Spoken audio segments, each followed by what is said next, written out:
chandeliers glow. We'll sip our worries away, nice and slow. Your laughter ripples like sweet warm wine. In this jazzy sultry space you're mine. The saxophone croons a velvet tune, while melodies dance beneath the moon. We'll toast to moments both grand and small, in this hazy, lazy, jazz-touched hall. But let's sit together in the mellow night. We'll drink to love till the morning light. Every glass we raise a promise true. Here's to the magic in a drink with you.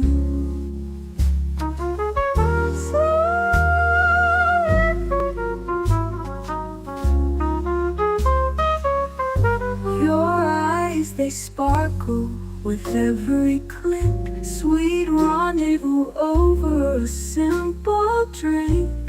We'll share our secrets in whispers low, just you and me where the jazz flows slow. The world outside fades into the mist, but here it's our own dreamy tryst. With each sip our worries drift away. Let's stay together till the break of day. So let's sit together in the mellow night. We'll drink to love till the morning light. Every glass we raise a promise true. Here's to the magic in a drink with you.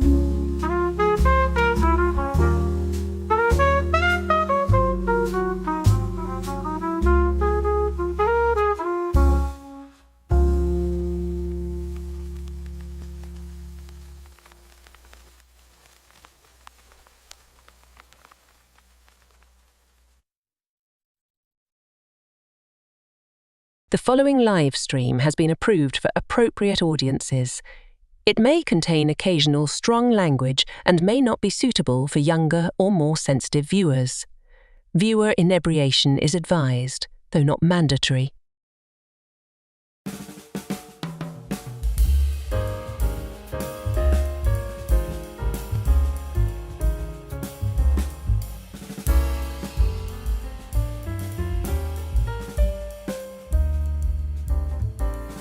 Good evening, happy Friday, and welcome to Last Call, where tonight we will get back to a topic we started a few weeks ago.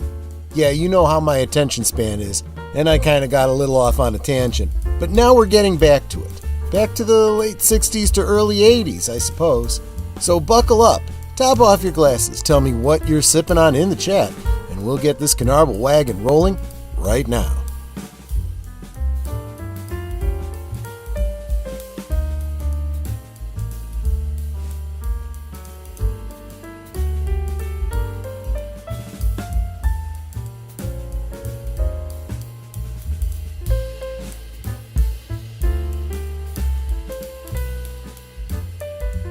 Last Call is streamed before a live audience.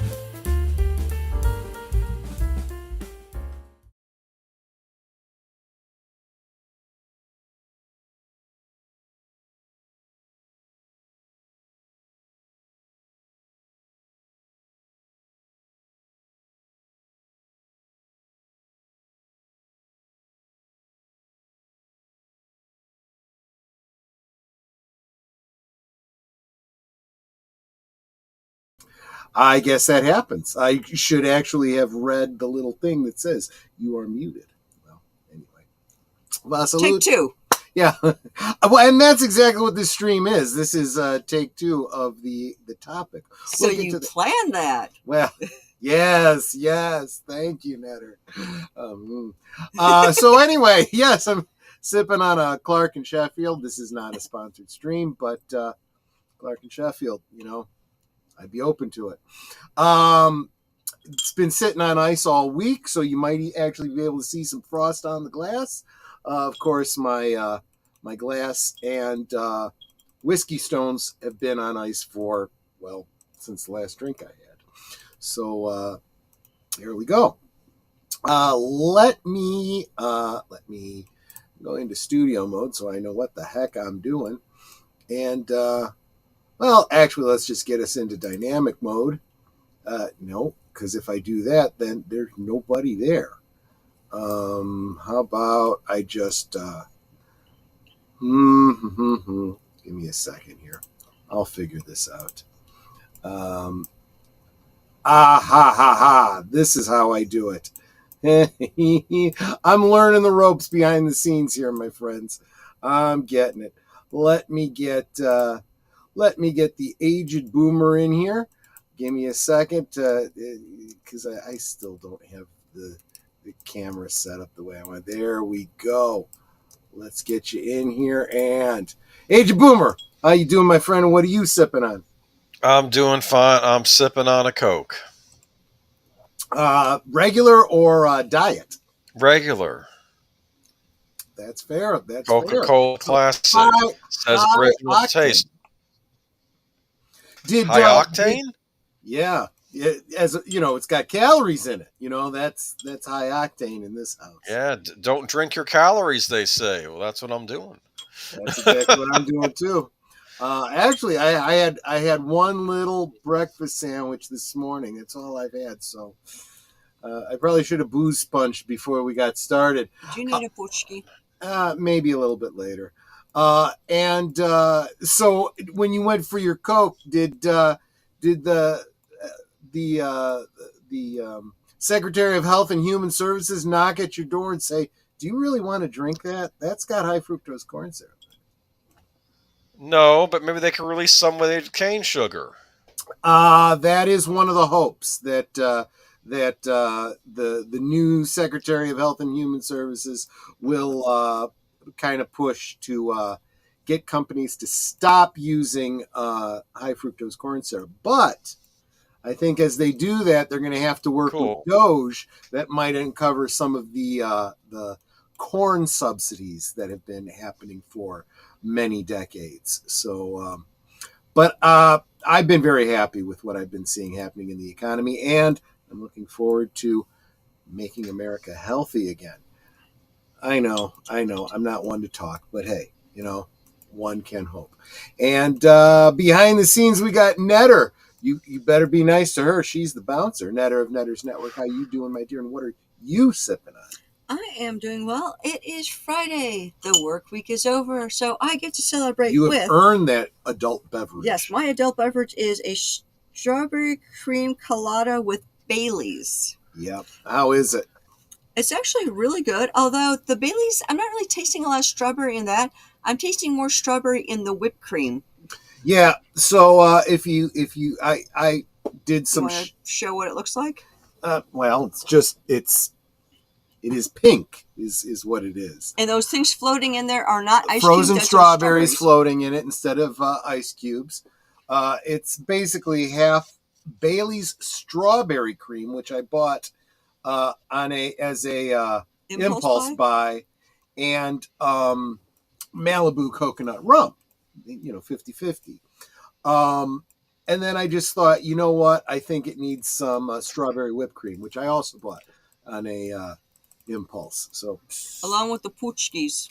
And then I got her some punchkis. I guess Mardi Gras must be coming up or something like that, because I saw they had the punchkis out, and I was like, yeah, I think I'm gonna do that. So I think he got three impulse buys. Yeah, I think he actually got them because he's like, they're chocolate. Netter likes chocolate. Okay, puchkis. There's that too. There is that element of it too. Let's get to the chat and say hi to all of you wonderful people that have been waiting while I babble. So we can sip together? So we can sip together. Let's see. Hail, of course, to Connie Cleary. She was the first one here. I was late getting the stream up because didn't realize this.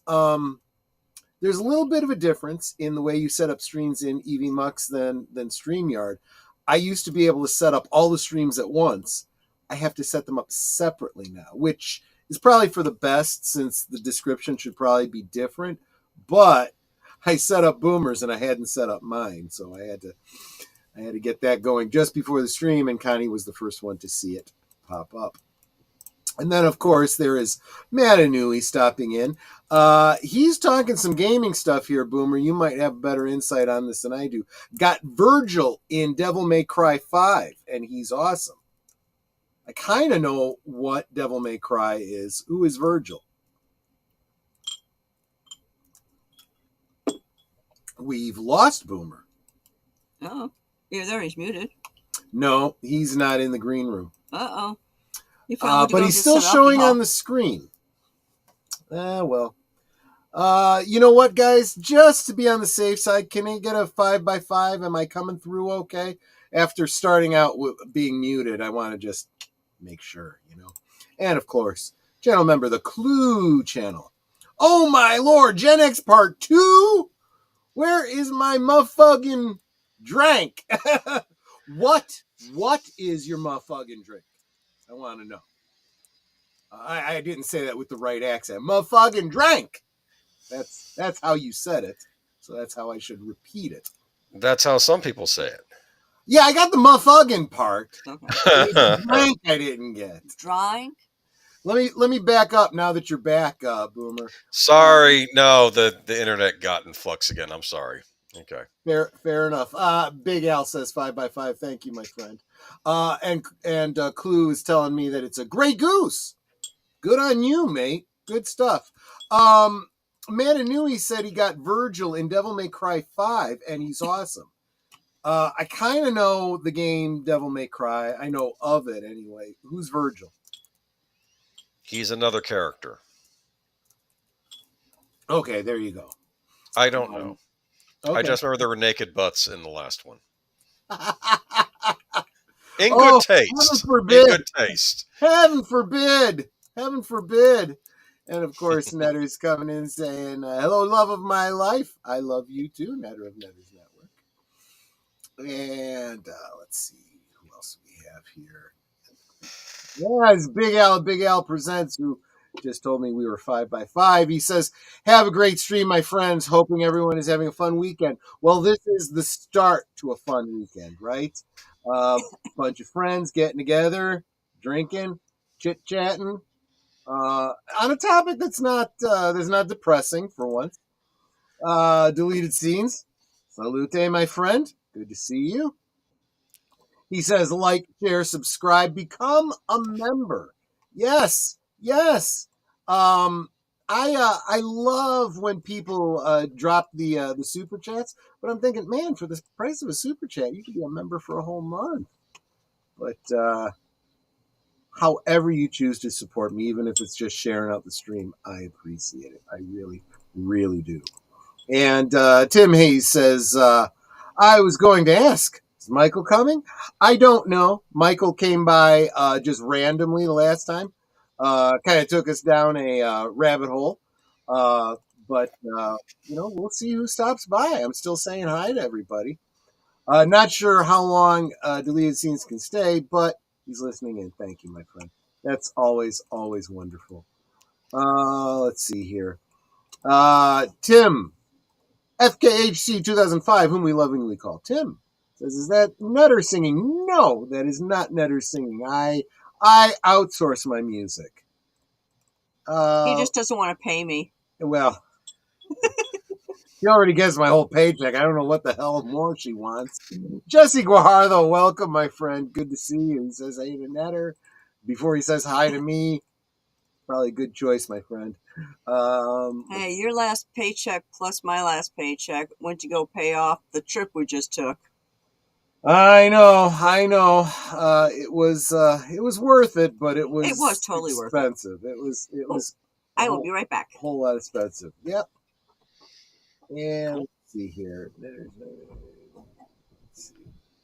Where the heck are super chats? Jesse Guajardo. Woohoo! Drinky drink. Yes, absolutely. Strong language. Piss shit fuck. We're not even 15 minutes in. I've already blown my monetization. I don't know if that's true or not, but 16 minutes in. Oh, we're 16 minutes in? Okay, good. Okay. Maybe I'm okay. And I think this was back at the beginning. Clue was pointing out I was muted. Sorry, guys. Yeah, I figured it out. Yeah. He's called Age of Boomer, but I'm the boomer here, right? The next time we go out of town, we're going to need a pet sitter. Yeah, this is what I got for Netter from Universal. You got me a pet Who's owlie. what's a majigger? I got her a pet owlie. Hedwig. Yes. Yep, that's right. It is pretty adorable. It's really, really super soft. There you go, Netter. Is this... That's the thing. It goes on the shoulder. Oh, okay. I just have it flat instead of curved. Ah, gotcha. Yes, this is my it owlie. curves? That's kind of neat. Welcome, PitsnipeHusker. Regular here. Thank you so much, my friend. Good to see you. Good evening. If I miss a comment, please drop it again. I'm just trying to get through and make sure I say hi to everyone. I'm on the Barton's Espresso and Creme Brulee Creamer. Fighting liquor for old men. Fair enough. Always good. Whiskey Stones. It's the new kidney stones. Well, they're a lot more enjoyable. Let's put it that way. And Jesse Green 619. Hello, my friend. Good to see you. Clue is saying salute to you as well. Let's see. Oh, Clue Channel. Thank you so much. Diet Coke sucks. Salute, Boomer. Yeah. Thank you. Diet Coke. Maybe this is the difference between artificial sweeteners, but I do like Coke Zero better. I miss Tab. I got to be honest with you. I miss Tab. They stopped making it? Well, we were just talking with Mr. and Mrs. Dadman Walking last night on Netter's Network. Be sure to check that out if you are so inclined. But she was saying that they still have it down by her, so I think it's a regional thing. We don't have it around here anymore, so I guess it'll be a nice treat. Maybe when I go back down south or something, I'll look for it. But Clue Channel says Diet Coke tastes like sugar and gym sock. Oh, well, that's descriptive. Thank you very much, Clue. Beware the corn mafia. Yeah, exactly. I was talking about the high fructose corn syrup. Oh boy, that could be a little rough in the neighborhood. Yeah. Again, I'm going to try jumping through a lot of these. Oh, Geek Flag with Nate Knows. Thank you so much, my friend. What's up, mother huggers? Which, of course, makes me think of Brandon Herrera, you sexy YouTube mother lovers. Since I was upstairs, I don't know. Did you get the one the Clue Channel had dropped? Yep, I just brought that up. Yep. Thank you guys so much. You guys are super, super wonderful. Oh, did you not know about the trip? Yeah, if you go back, was last week? Yeah, this last week. Last week's stream, we were talking with Gary Ambrosia and Andy Masterson and this guy here who we hung out with down in Florida for MegaCon in Orlando. Yeah, we know Agent Boomer's secret identity. Shh. Well, we knew his secret identity before, but this was the first time we met, like, face to face. And here's a spoiler. He doesn't really drive a tractor. Well, the girls think his tractor's sexy, so he keeps putting it in. Okay, I don't know if you brought up this comment, but I thought this was so sweet. CluuStudio said, there's nothing better than a top-notch lady in your life. I did comment on that. I said, I know that firsthand. And Gorilla's Random Thoughts says, Hedwig, and welcome. Welcome, my friend. Good to see you. Let's see. Who else do we got here? We got, the Bosco scenario. He says, well, he's just kind of smiling at me, which would be creepy if it wasn't an icon. Now, see, I hear Bosco and I think chocolate. I know, right? Like, because isn't there a chocolate syrup called Bosco? There used to be. I don't know if there still is. Yeah. So, Bosco scenario, you sound yummy. That sounds a little bit like flirting. Be careful there. Enigma Severus. Hey, only 15 minutes in. Yeah, okay. Yeah. I've already dropped the F-bomb at least once. It happens. It happens, especially when I'm having an adult beverage. And Real Wade Nation Gaming Clips. Great channel with a lot of content. Definitely, if you're into gaming, check out his channel. Actually, even if you're not into gaming, he does other stuff too. Definitely check him out. Forgive my spelling? No. Spelling is fine if you are writing in the vernacular. You got to write it the way you're saying it. That's absolutely fair. So, do you know how many times Troy asked me how to spell different words? Yeah, exactly. Troy, and if I'm not around, he asks our AI. So, Clue was just following up on my response to him. He said, "Yep, Troy and I both have top-notch ladies in our lives. I'd be completely unable to function without her. You know, I know we say that deleted scenes is the designated driver. She's the real brains behind this operation, let me tell you, or at least the inspiration." Yep. PitsnipeHusker is saying to Netter, "Good evening. I'm a be spotty here on the connection for a few minutes with the microwave runs." Well, there you go. That's like my house. Appliance issues. Our dishwasher has been out of commission for a little over a month. And it's one of those things where they said they need to order part. It's a Samsung dishwasher. So the guy tells me, okay, it's going to be about 15 days before we get the part in. It'd been over a month. And I'm like, where's this part? You said 15 days. And he goes, oh, I'm just waiting to hear back. Don't know where the part was supposedly shipped to. But he's like, oh, yeah, the shipper will let me know when it's arrived. And I'm thinking, wouldn't it be arriving with you? So then, like, a day later, he goes, okay, can I come out he wanted to come out on Wednesday. And I was like, or not Wednesday, Thursday. And I said, no, I'm sorry, I got meetings all day. Can we do Friday? And he goes, sure. So he came out today. Puts in this little tiny motor. Supposedly that fixed it. Well, we'll see. Otherwise, I'm buying a new damn dishwasher. So Big Al confirms that Bosco is still out there, and Connie seconds that piece of information. So thank you very much. And now, see, we've had other Samsung things, Gorilla, and like our TV is a Samsung, and it has served us well for. Well, but it's a plasma, and it does need to be replaced. Yes, but it has served us well for the end of the year. You can make that my Christmas gift this year. A new.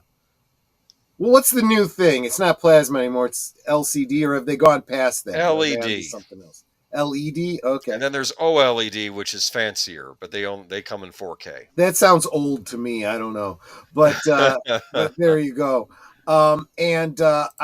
You know what? I love this. This is probably the best comment of the night. I wouldn't be able to function without my Ginny V. There you go. That is awesome. And call me Shadow swears by plasma, by the way. Well, that's because he needs injections all the time to stay young. That's a whole other thing. But anyway, let's get on to the discussion here. So we're talking about growing up Gen X. We started a couple weeks. Well, gosh, we're almost going on a month now because we had that whole Orlando thing, and I ate way too much. I drank way too much, but damn, we had a lot of fun. It was definitely worth it. That Italian restaurant we went to was pretty good, wasn't it? Nice restaurant. Oh, Scenes from an Italian restaurant. Bacon cheeseburger burger. It was this really long name with a lot of vowels. Yeah, I'm going to have to look that up and see what all was in that because I'm going to try to replicate that. I know some part of it was deep fried, so cheese. What was the name of that place? It was like Fish Burger or something like that. Or Fish Cow or something like that. Cowfish. That's what it was. Cowfish. If you look it up, you could probably find it. Yeah. See what the description is, and I'll try to replicate them tomorrow. But do you want me to go over our first 4 topics that we did last time? You probably should, because I definitely don't remember anything. Okay. Netter, that reminds me of my dad's truck transmission problem. We took to a repair shop, and they said it would be ready in 2 weeks. It's been almost 3 months. Yeah. So first it was Burgushi. Cheeseburger Burgushi. Well, I got the burger. I got the brioche bun. I got the cheese. I got to thaw out some bacon. We buy bacon. Bacon double cheese Burgushi. Yeah. Which is a bacon double cheeseburger wrapped up in sushi form. And then it's... that was the thing you had. Yeah. And it was like, it had like phyllo paper on the outside of the burger, like cut into slices like sushi, and then deep fried. It was so Look up good. my burger. That's what I want to make. Oh, the one with the cheese that we have upstairs. Yep. Is that what you had at the House of Blues? No, it was a place called Cowfish. Cowfish, yeah.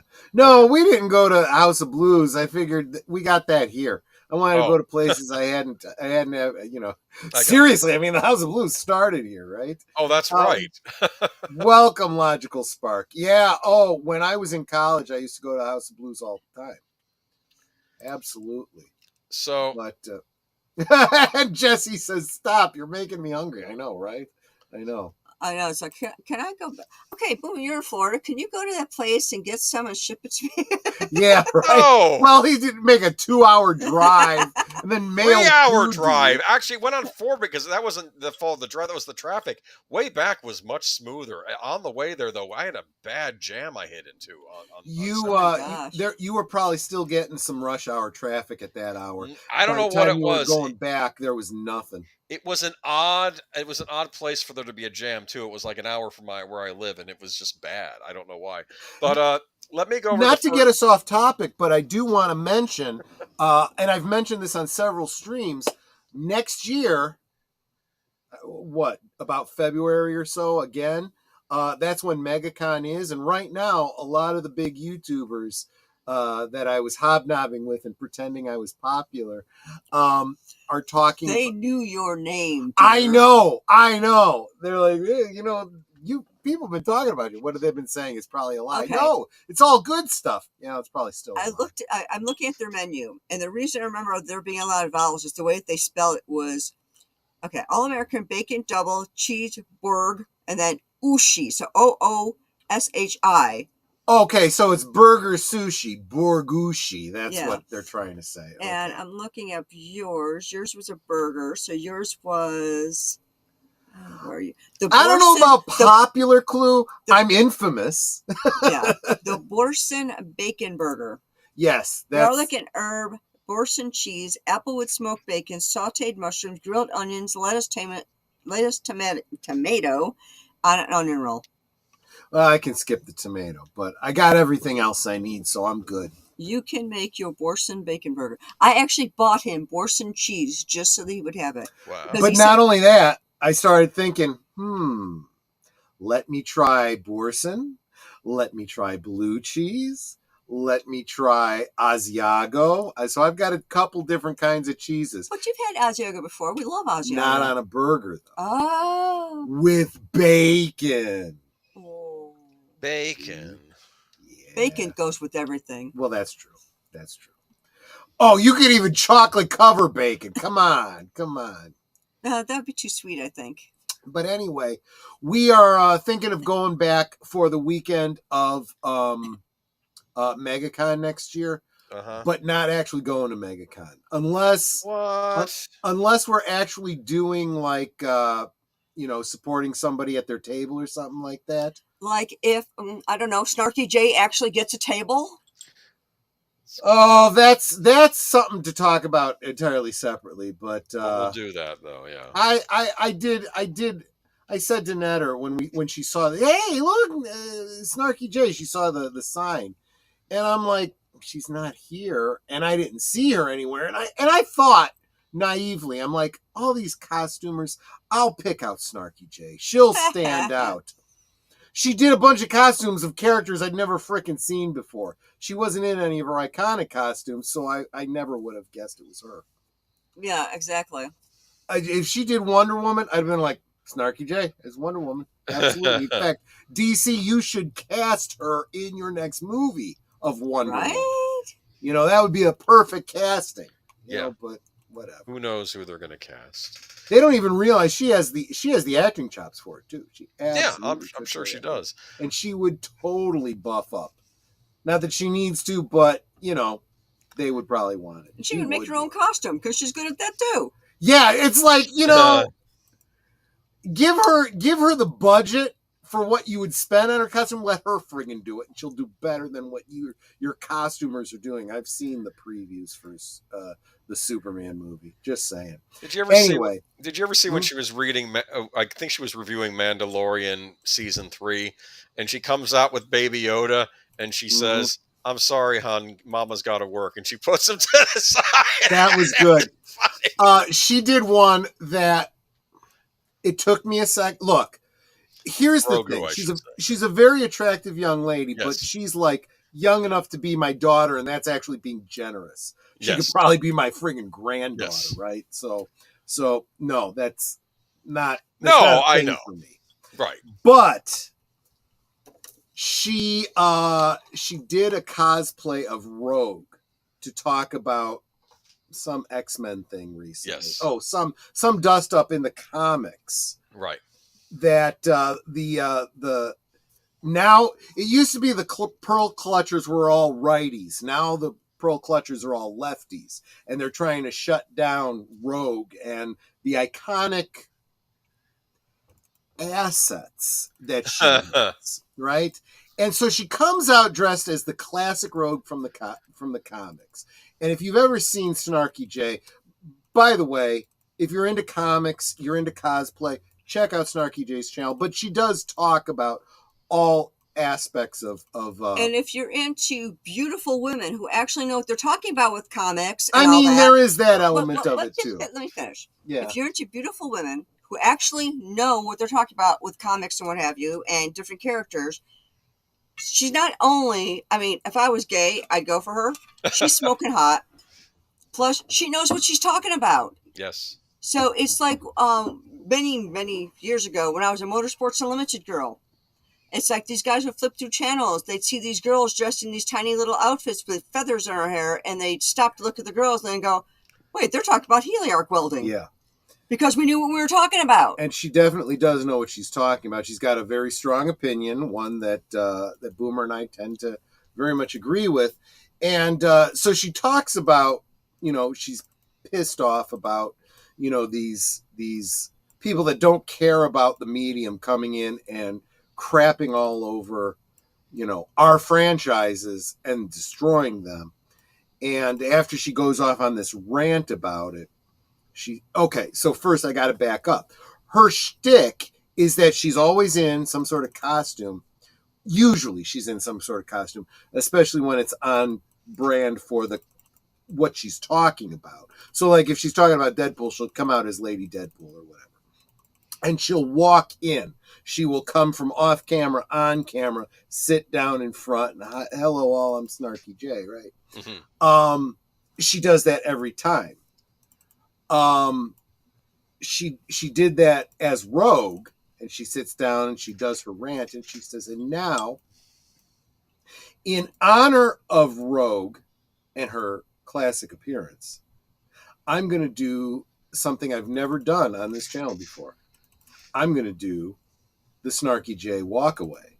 And she gets up and walks away with the camera obviously focused on her butt, the asset, right? Yes. And it took me a second. I'm like, why is she? Oh, I got it. I see. I was a little slow to catch on. But I said, she's absolutely gorgeous.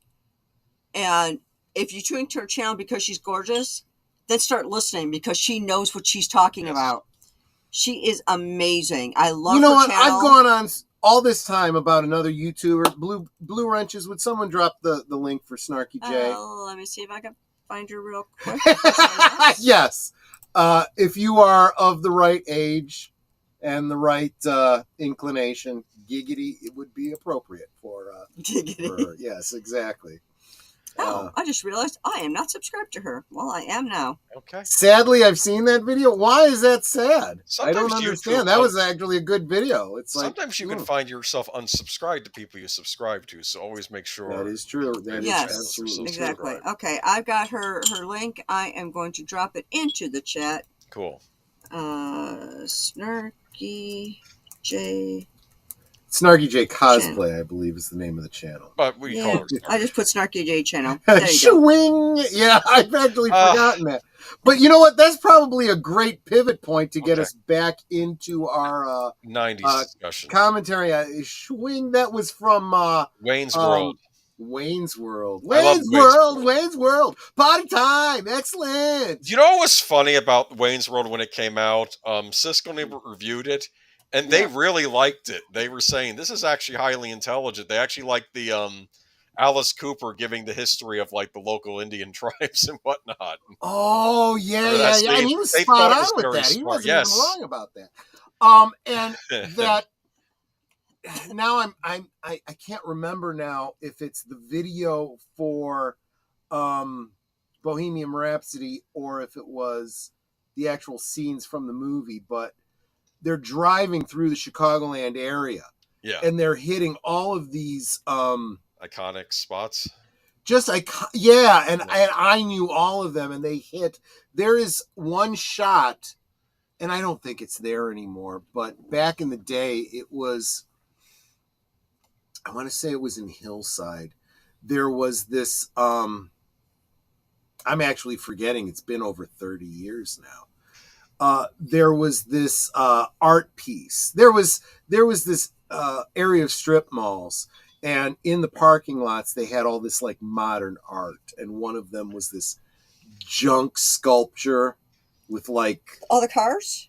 I'm getting to that. It had this junk sculpture in like a semi-triangle, and it had like these window fans in it that would spin when the wind blew on it. It was kind of an eyesore. But one of the pieces of art that was there was like this giant nail that had like 3 or 4 cars impaled on it. Yeah, I saw that in the movie, yeah. It's in the movie. And I'm like, I've seen that many, many times. I've driven by there many times. I know that thing. And so they hit a lot of very iconic Chicagoland sites. And I'm like, yeah, I'm kind of loving this. And the folks from Saturday Night Live were kind of big on doing that. And that's where that came from. I'm Dana not Carvey, off topic Nick because Myers, Dana Carvey. and those guys do characters so well. Oh, yeah. I that was the last generation of humor on Saturday Night Live. It's just dropped off a cliff after that. Yeah, what they're considered to be humor is like, really? It's all political. No, look, they always made political jokes, but it's all one-sided, very mean-spirited, so much so woke. That they're really, really pissing off more than what is it you call it, the Me Too movement or whatever? It's like they're all these youngins that have no clue but are spouting off as if they do. So this kind of, it's like you don't know how wrong you are. This kind of sets the stage for what we're talking about. We are going to get a little back in my day. So okay, Grandpa. You youngins, we're going to get a little of that. So, Grandpa, tell me about the good old days. Okay. Tell me about the good old days. Well, this is not necessarily about the good old days. This was these are the 4 topics we covered so far. Let me go over them real quick. First, we had baby boomers, because it was more about how Gen X were the first generation under the baby boomers. So how baby boom. And then Michael, a song for like everything. Yeah. Michael had kind of a rant about them. I wasn't necessarily going to go on a rant against boomers because you could probably find things wrong with every generation. But well, let's face it. He and I. This is why Michael and I are such good friends. We've not only chewed some of the same ground temporally and pop culturally, but we have the same mindset about a lot of things. And he is for example, we're both big Anglophiles. We are both we both romanticize the greatest generation, the World War II era, and so forth. Real quick, want to say hi. I just saw, I don't know if you were here earlier. I hope I didn't miss you. DJ Play Nice. Good to see you, my friend. Thank you for being here. But yeah, Michael and I are very simpatico on a lot of this stuff. And actually, my mother would fall into the boomer generation, right? Right. If we assume that, actually, boomer, do you boomer? Yes. Do you still have the stats on the age ranges? Because somebody asked us that last night on Netters Network. I don't have it in the presentation, but I have it on my laptop. I can read it off to you real quick. Yeah, do that, because it does matter. So, and keep in mind, everybody, that this is not like chiseled in stone. Different sites kind of have a sliding scale on this. Okay, this is the one you gave me. I'm going to read it off now. Go ahead. Listening. Lost Generation, 1883 to 1900. If there's any of them alive, God bless them. That was Hemingway would talk about. They called us the Lost Generation. Remember that? That was a famous Hemingway line, I think. Yeah, Hemingway didn't last before long. my time. Okay. What's 19... that was before my time. Okay. It was before your time. Yeah, absolutely. 1901 to 1927, Greatest Generation, also known as the GI Generation. Right. So these are the ones that saw World War I and World War II. Okay. Think about that. Think about a generation that lived through 2 world wars. If they were young enough, yeah, they would have, yeah. Folks, those of you that don't remember at least Vietnam, you don't know war. You don't. Where you had a whole generation of men, it wasn't women at all, it was just men who could receive a card in the mail that said you need to show up to do military service. Right. You're going to war, my friend. Draft. And there are only certain exemptions. Like my brother couldn't serve. He was never drafted because he was an epileptic. So if you had something like that would going be, on. If you had a medical situation that kept you out of the military, that was 4F. That and flat feet for some reason. Well, because you can't march and you can't walk long distances. I didn't know flat feet was a thing. Yes. And not as much anymore with arch support and would that be a problem for the Air Force? Well, keep in mind in the Air Force, very few that are in the Air Force actually get to be pilots. Most of them are technicians and support services. Okay. They still, are on the ground full time. All right. Yes, zoomies is what they're called. So that zoomie whoosh whoosh. But what I was getting at is, chat. Of course, I think everyone in the chat has seen the movie It's a Wonderful Life, right? George Bailey was 4F because of his ear, right? Yes. If you had any kind of medical issue, and this was considered to be, if you were called for selective service and drummed out, is how they colloquially called it, 4F, you kind of felt like you didn't measure up. Yeah, like you were felt a failure. like, you needed to do something. So that's why it says George Bailey, served in the, what was it? It wasn't the Rotary. I forget what it was, but he did everything he could on the home front, where he made sure everyone put their lights out, at sundown. See, again, a different mentality. The boomers had to think about, the greatest generation had to think about this. If you live in a city, right? Air raid warden. What is it? He was an air raid warden. Air raid warden. Thank you very much. I still got my Google Fuel, even though I am pretty wasted right now because this drink is kind of heavy. Oh my goodness! I really fun after this stream. Yeah. Boomer, you might have to end this stream. So yeah, no. You'll see this in old Bugs Bunny cartoons, right? Put out that light. Yes. The idea was that after sundown, you didn't want to have your lights on if you were concerned about, or if you were in a place where you were worried about an air raid. If there's an attack, of bombers attacking the mainland, they're going to look for lighting. Right. So you needed blackout curtains, or you need to not have your lights on. Yep. Okay. That's exactly right. That was huge in England, where my mom was in 1925 when she was born. Yep, where they had a lot of shelter-in-place kind of situations. My mom told stories about walking around as a 4-year-old with a gas mask. She lived through the Blitz. Wow. Again, the greatest generation. Okay. During the Blitz in the UK, you literally were getting bombed by the Luftwaffe.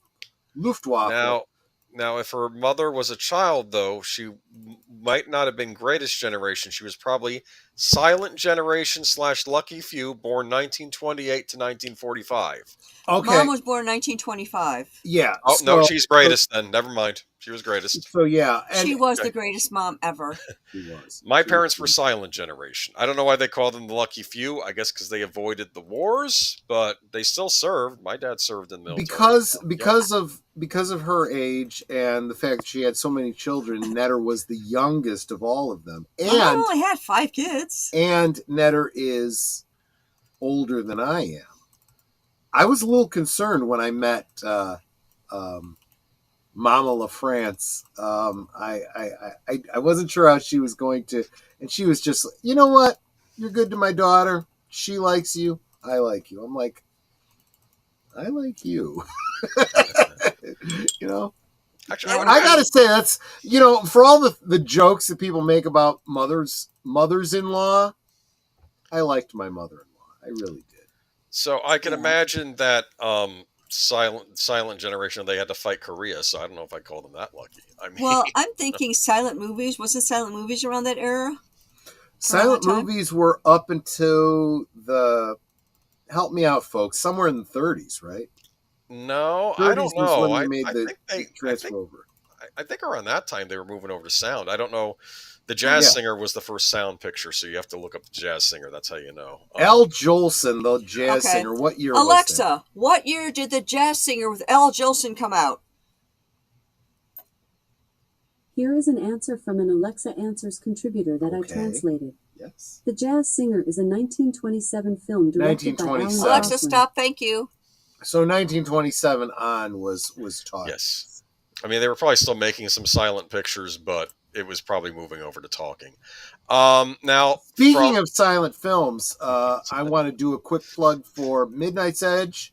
Go check them out. They have a new channel, and I'm forgetting if someone wants to drop a link. Help me out, guys. They did a great re-release of, they upscaled Nosferatu. And corrected the color tinting on that. Definitely check that out. Speaking of, God bless you, silent films.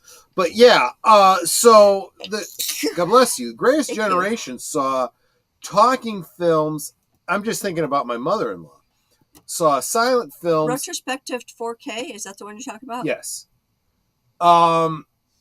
Which is pretty impressive, 4K, for an old silent film.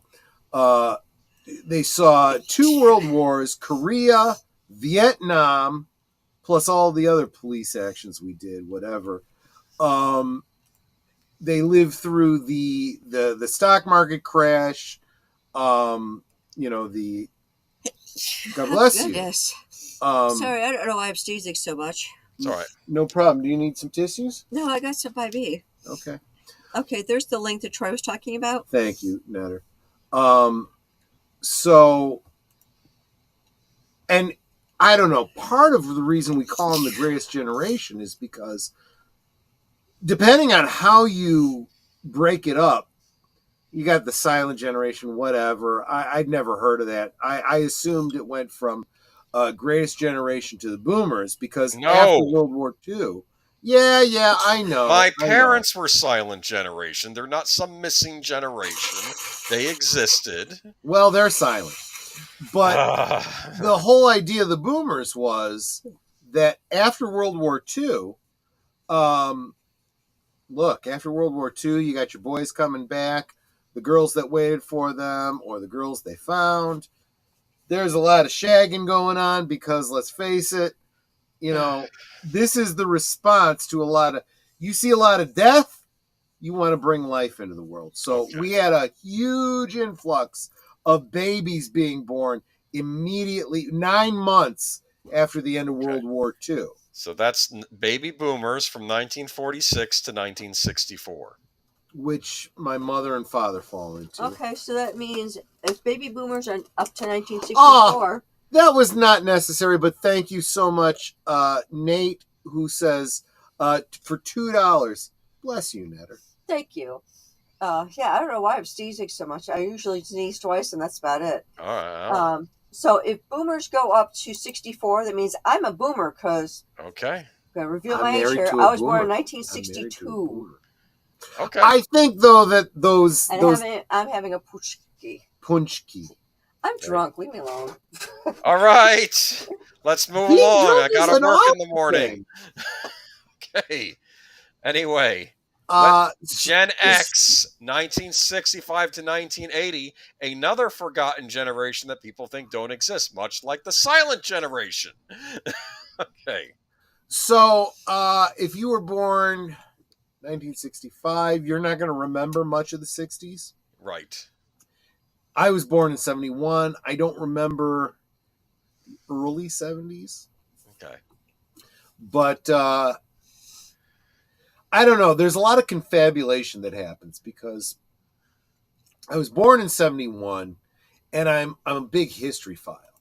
So I have gone back and looked at history, and I remember, I don't think I actually remember, but I know the history of, for example, Nixon leading into Reagan, leading into Carter, leading into Reagan.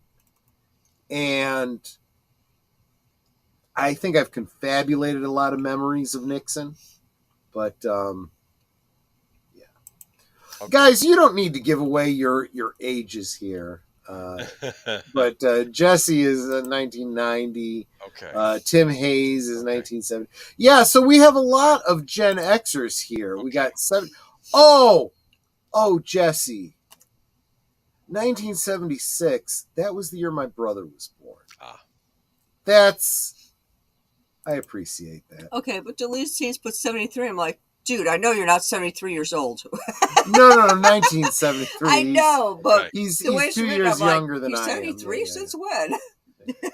So millennials, also known as Generation Y, are 1981 to 96.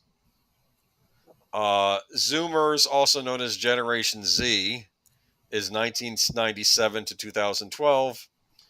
Generation Alpha, early 2010s to mid 2020s. They not have a date. I'm sorry, what? I'm shocked that we're that far along, but yeah, I get it. Okay, that's it. Generation Beta just started this year. That's the worst name for a generation. I feel bad for them. Wait, Nate, I'm confused. You say 1971, which means you're the same age as I am, and yet your nomenclature is Geek Flag with Nate Knows 1973. Yeah. What happened in 1973 that's part of your name? Okay. I'm confused, man. All right. Okay. But so what we're really looking at is late 60s, all the 70s, and like the early 80s is Gen X. Yes. I am going to refrain from saying anything derogatory of any generation after us, but just keep in the back of your mind, there is a certain, you kids don't understand. That's kind of the theme of tonight, in a way, at least from my point of view. Okay. Wait a minute. I doubt that's true, but this is so funny. That's his pin. All right. Anyways, let's move on. 1973 is a more important year because that's the year the love of your life was born. There you go, It's the sweetest thing. There you go. All right.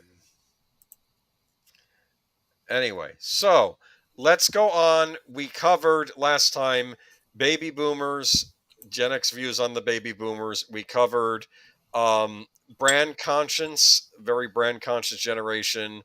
Nerd, how being a nerd wasn't fun. I forgot what the other one was. Okay. Yeah, this is. Move on. Wait a minute. Let me make one comment on that real quick. Yes. The whole nerd culture has become very popular. Yes, it was not popular just back in the day. have fun. Nerds just want to have fun. Right.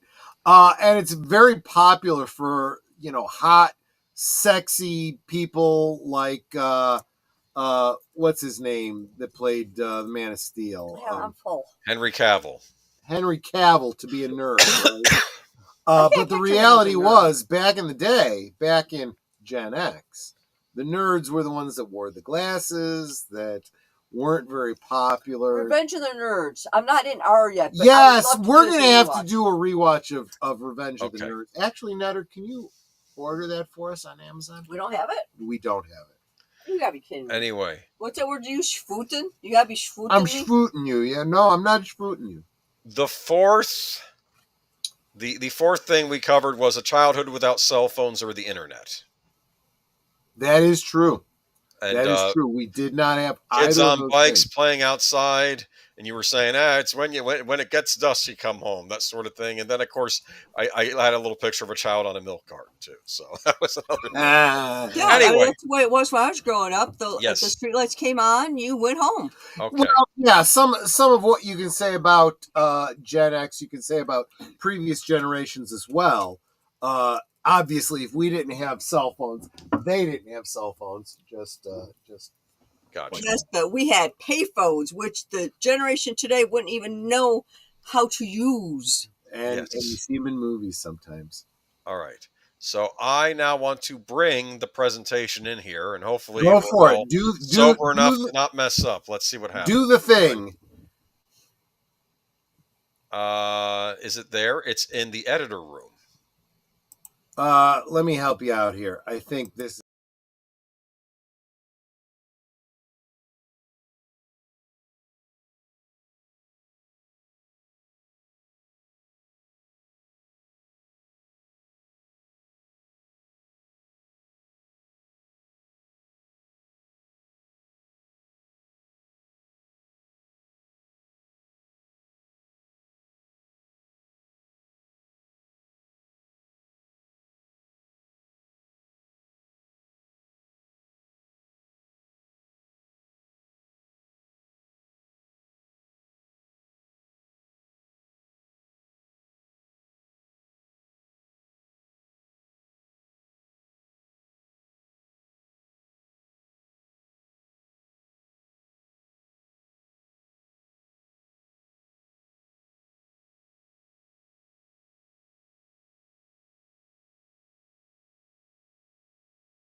There we go.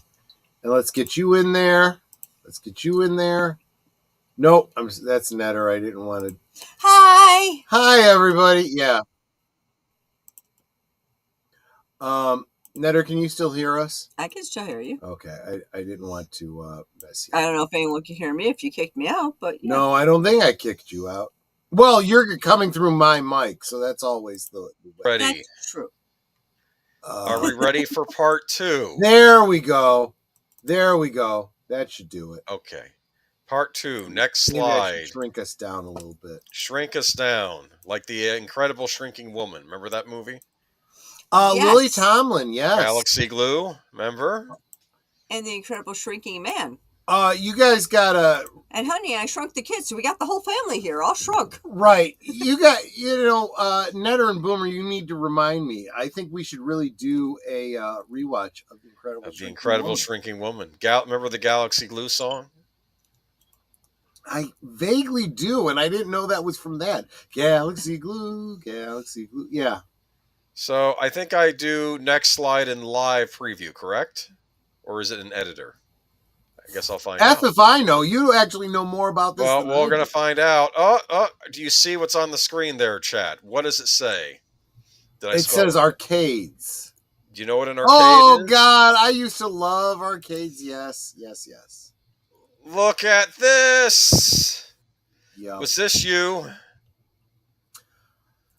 I did not hang out in arcades. I have to admit. What? I did. My experience with arcades was twofold. It wasn't arcades. It was video games, consoles that were in like diners and bowling alleys. Standalone like video that. games. Yes. And Showbiz Pizza. That was the closest I got to an arcade. Okay. So And that was usually for birthday parties.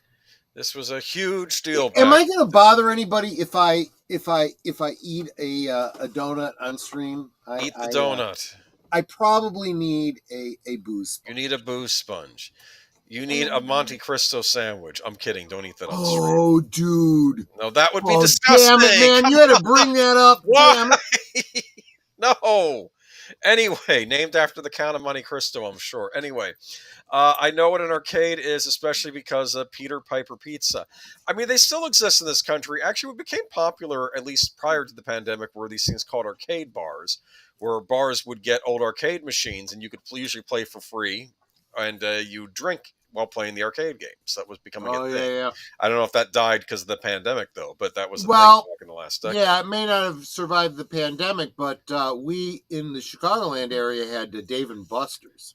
That was basically that. Yeah. Oh, TimHayes is bringing up Chuck E. Cheese. Remember Chuck E. Cheese?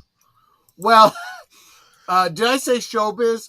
Showbiz was bought up by Chuck E. Cheese. They were basically the same thing. Just they acquired the characters. Yeah. I remember I went to a kid's birthday party at Chuck E. Cheese, and one of the party favors we got is the mom gave us all a token. And I'm like, why didn't I bring a cup? Why didn't I get my parents to give me a couple bucks so I get more tokens? I played Food Fight, died. I played Food Fight, and I died very quickly. Remember Food Fight, the game? Oh, yeah. I love Food Fight. Look, I went to several birthday parties. I can't remember if I had one at Showbiz. I can't remember. But part of the birthday package was that every attendee got a cup of tokens. Was That's how nice. It went. And honestly, I was in the middle of playing games, going around with this cup of tokens, and I looked at my mom and I'm like, holy crap. This is Las Vegas for kids. He's like, yup. The interesting thing about arcades is, I'm not going to say they died out completely in the United States, but they definitely kind of fell off. But in Japan, they're still popular. They still have arcades. I would argue that the thing that kind of, maybe not directly, but indirectly killed arcades was the home consoles. You think that, but then they were, and maybe that was true, because of course you get ports of Mortal Kombat. Actually, it's funny. There's one guy I was watching on a channel how they show him. He's playing his Mortal Kombat arcade machine. Okay, gotta go home now. And he puts Mortal Kombat like 3 or 2 in the Sega Genesis. Like, yeah. See, back in the old days when you would play at the arcade all day and then you'd go home and play a worse version of the game you played at the arcade. Right. But because he was a big Mortal Kombat guy. But I remember arcades. But arcades. as time went on, the games got better and better. Yes. And the funny thing is, in Japan, our arcade games are still popular. But the interesting how Japan... Wait a minute. Oh, Clue Channel. Yes. This is the problem with the way the chat works. If you disagree with me, you got to tell me what you disagree with. Because I've said a lot of shit lately, and I don't know what it is you're disagreeing with. CluuStudio. SNES purposely made Street Fighter 2 sub-part of the arcade version. Well, the thing, too, I remember back in the day, Street Fighter 2 comes out on the SNES, but then in the arcades you had Champion Edition and Hyper Fighting came out, and these were superior versions of the one you just got on the SNES. So Capcom was keeping up with that. Well, but then again, I think about Mortal Kombat. When that came to the home... Finish him. When I played that one with my stepson, he was pissed because I kept playing Liu Kang, and I would kick the shit out of him. Okay. And honestly, it wasn't because I knew the secret Yep. moves. I just mashed the buttons, and I would just kick the shit out of him. He's like, "Oh, it's no fair. I don't get to." And I'm like, "Hell, you get better, man." Liu Kang was eventually killed in the series because I think the creators realized that this is too easy a character to play as. He kept everyone who played him could always beat everybody else, so they murdered him in Mortal Kombat Deception. He got his neck snapped by the evil shape-shifting sorcerer, I think. So all of the good aligned characters wanted to avenge him, right? I think so, but he comes back as a zombie in a later game. Like his head is rolling around. Crap! And now there's been Jeez. time travel shenanigans, so now he's back. But for a while he was dead in the series. So. But yeah, arcades were, look, let's face it, for the older kids, it was a very social. Look, if you want to understand the arcade, check out Terminator 2, check out Stranger Things. You know, that's a great look into the arcade. I just bought Nerds. Terminator 2. Are you talking about the movie or the candy? It's a double feature. The Bachelor and Revenge of the Nerds. Oh, I love The Bachelor. I love The Bachelor. There you go. That's my favorite, and I don't even like Tom Hanks anymore, but that's my favorite Tom Hanks film. Anyway, look at this. This is from Terminator 2, remember? This is a scene. This is That's exactly. Yes. See, I was. You and me, very simpatico. Yes. That is little John Connor, and he's in I believe it's an Afterburner arcade machine by Sega. This was like Top Gun, kind of like a Top Gun style arcade game where you're actually flying around with the console. These consoles were. This is going to sound weird. They were no different than the stand-up consoles, but sitting in them felt immersive. And this was why I believe the Star Wars game, the first Star Wars arcade game, was so popular, because it was this kind of a sit-in kind of a thing. I'll have to send you a video of this guy visiting the arcade in Japan, and they actually had one of the old Star Wars arcade games in it. He got very excited because he hadn't seen one of those in years. But the interesting thing about the arcades in Japan is, though, you don't stand up, you sit down when you play the arcade games over there. Yeah. And they're all in these units that are kind of interchangeable, where you can swap out the arcade games in each unit, whereas over here in the States, it was more like each cabinet was specialized for that particular game. Do you understand? Whereas in Japan, it was more like you would just switch the game out, put another one in there. Wait a minute. Yeah. I gotta interrupt you. Nate says, we know Netter's drunk because she pronounces her words like a little girl. Guys, I am married to her. She does that randomly all the time. All just right. saying. Now, look at this. No, but I am rather drunk right now.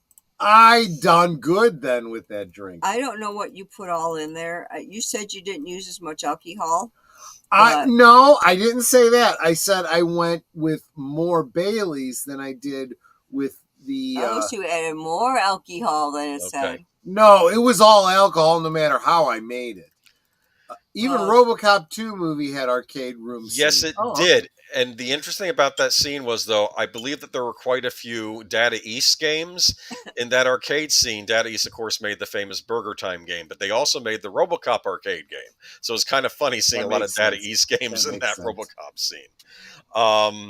But they also made Bad Dudes. Data East made a lot of... Keep in mind that for all the games that had sit inside consoles and stand-up consoles, there were also the tabletop consoles. Okay, wait. And For those these were arcade big in games, bars. I ruled Space Invaders. It's a good one. You are pretty That good was at my Space game. Invaders. I was okay with Pac-Man, but I only knew like the first like 3 or 4 scenarios. After that, it's like I didn't know them. But Space Invaders, I ruled that. That was my game. I actually love this. PitsnipeHusker says arcade games were a godsend. My mother, aunties, and grandmas were some shopping fools, and following them around sucked. Dropping us at the mall arcade became the norm. So I can't relate to that exactly, but on when my grandmother came to, so in the Chicagoland area, my grandmother used to spend the winters with us because she lived in Ohio at my uncle's marina, but marinas, as you can imagine, are seasonal. So during the winter, she'd come and stay with me and my mom, and she'd take me out. Usually, on the weekends, we'd go get lunch at the Hillside Square Mall. We did a talk one time about malls. And Grandma was awesome. Grandma was. Never got to meet her. That's true. And she would take me to Woolworth, to the lunch counter there, to get bacon, lettuce, and tomato sandwiches. Yes, you mentioned this, and you would play Space Invaders. I did tell this story, yes. Okay, so I dropped the link to classic games that you could play for free in the chat, and it's like playing the same games. The only difference is, unless there's some way that you can hook up a game controller thingy to your computer or whatever, you got to figure out how to do it on your keyboard. Yes. But these are Centipede and Space Invaders and all the classic games that we used to play for free. These are perfect ports. They really are. Go. So check them out. It's free. Now, I do want to bring something up here. You see this young man in the picture here. The media, for some reason, decided to throw video games in with nerd culture, which I never understood. Maybe computer games were nerd culture, but I don't think that. But I'm telling you, the arcade games, this was never nerd culture. This guy would probably kick your ass if you tried getting in front of it in the arcade game. Okay, this is not. Yeah, you make this a was great not point. a nerd hobby. I never understood why they said it was. This was. I feel like Gen X was the transition period. So nerds in the 50s, check out Back to the Future and whatnot. Right. And nerds in the, Gen X era. Yeah. There was a shift. Right. The jocks, the tough guys, the popular guys were starting to get into things that nerds kind of were into. That's where you start seeing them showing up at arcades and those kinds of things. As you go forward, now you have Jason Momoa playing D&D, basically. Dungeons and Dragons. Yeah, I was going to say role-playing games. Yeah. Okay. What's his name? Superman guy that I keep forgetting his name. Henry Cavill building his own. Henry Cavill and Warhammer and all that kind of stuff. Yeah. The big, popular, tough guys starting to get into what was previously considered nerdy things. To the point that now what we would consider nerdy is popular, and there's a lot of nerds that are going, F all you people, Exactly. But, no, nothing against Henry Cavill or any of them. I don't think they ever picked on. I mean, I'd like to think he didn't pick on nerds growing up or anything. No, I don't think he did, but he's the type that would have been the popular type of guy. Well, right? He was literally Superman for a while. Let's be honest. No kidding. And for all the problems I had with Man of Steel, his casting was not one of them. Yeah. Outlaw Bill, welcome, my friend. Good to see you, my friend. Yeah. But taking over the arcade was a thing. Yeah, I've heard that. There's a wonderful movie, an anthology horror movie called Nightmares, which you almost get a throwdown scene in it with Emilio Estevez because he's cheating out some gang members of their money because he's pretending to be a newbie at an arcade game and he's really an expert and he's trying to win money to go play other arcade games because he's got an addiction problem to video games. It was a fascinating little movie. When I went to Woolworth with my grandmother, she'd give me quarters to go play Space Invaders. You repeated this story for me. Thank you. Yes. And if there was a bunch of bigger kids there, they'd already have their quarters already lined stacked up. And I wasn't getting anywhere near that. That's kind of why I ended up getting my Atari 2600. My grandmother kind of vouched for the situation I had, and she says to my mom and my Uncle Richard, she's like, he goes, with me to lunch, and he can't even play the arcade games because the big kids have, their quarters all lined up, and he can't get at it. Let's get him the home console. Atari 2600 wasn't the same thing, but it was the end. So there you go. Space Frog remembers Nightmares. I may have to force Troy to do a rewatch of this one of these Mondays if I get a chance. I'll sit with him because this is going to have to happen. To do a rewatch of what? Nightmares. You don't even know what that is, do you? I don't. Oh my goodness! But I do want to, as long as you're still on this picture, I do want to point out the ginger kid who was John Connor's buddy. Friend, yeah. Sporting the classic mullet hairdo of the Gen X. Yeah, no, they tried pushing that on me too. I think I tried it once. Dude, I had one. Mine was a little different. I didn't have I had the spiky hair. That's what I did for I didn't have the spiky hair on top. I had like the pompadour on top, but then I grew it out long. And honestly, I didn't like it long, so I ended up eventually cutting it into a DA, and I was much happier for it. See, I did the spiky hair. I didn't do the mullet part. Yeah. Yeah. Shorter in the back rather than a mullet? Absolutely. A DA is just a slightly shorter mullet. Okay. Well, okay, yeah. We're moving on from arcades. Okay. I loved arcades. And like I said, Netter, if you ever get a chance, go to an arcade bar sometime, but it'll be a fun time for you. Well, no, Netter and I have gone, when we were dating anyway, we went to Dave & Buster's. So, okay, right. Freddy Krueger.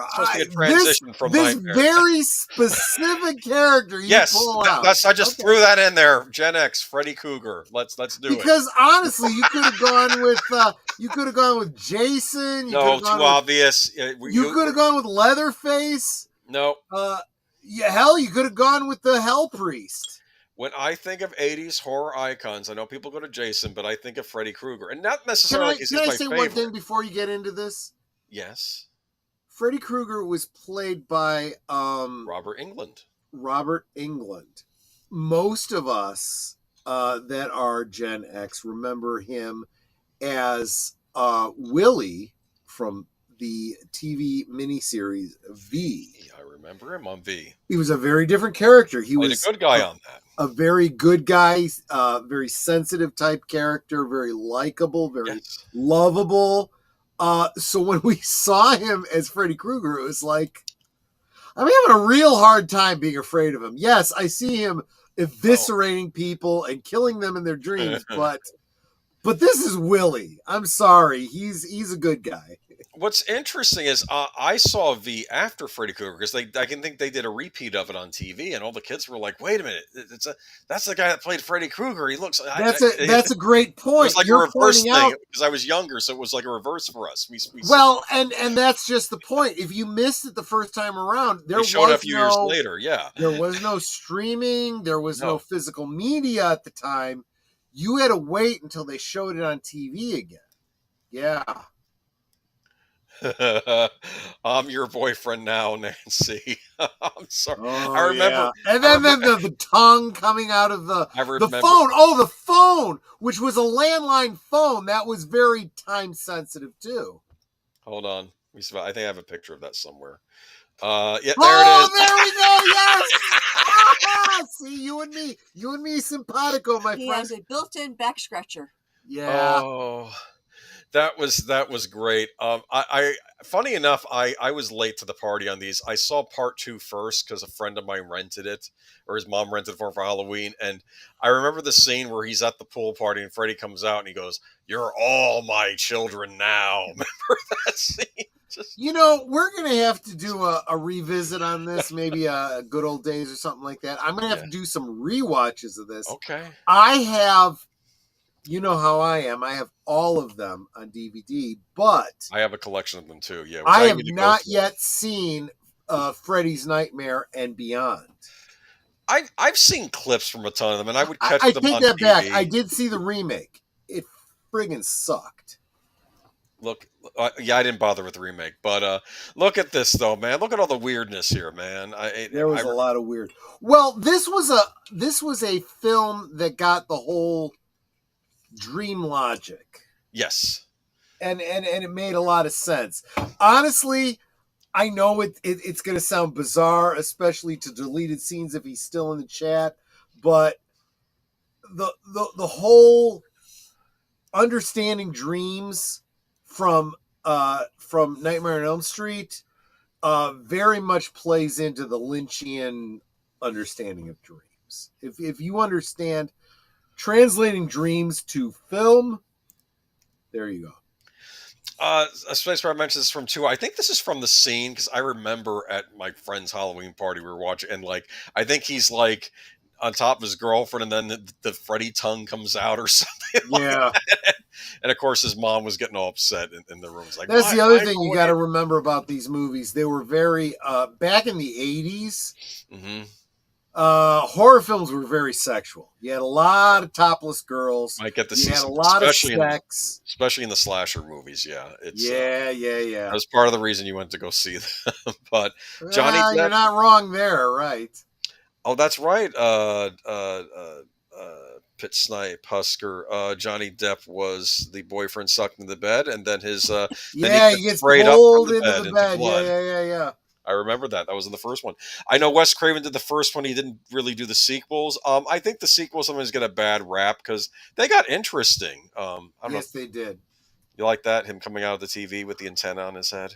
It was weird, but I loved the idea. Look, especially when you look at it through the prism of dream logic, it kind of puts you into the headspace of the victim, right? Why are they what are they afraid of? What is Freddy tapping into? What is their mindset that is bringing up these dreams? Look, I'm a 50-plus-year-old dude who's had a lot of years of dreams that I've been analyzing, and I'm pretty good at it. I pretty much understand why I dream what I dream. Just saying.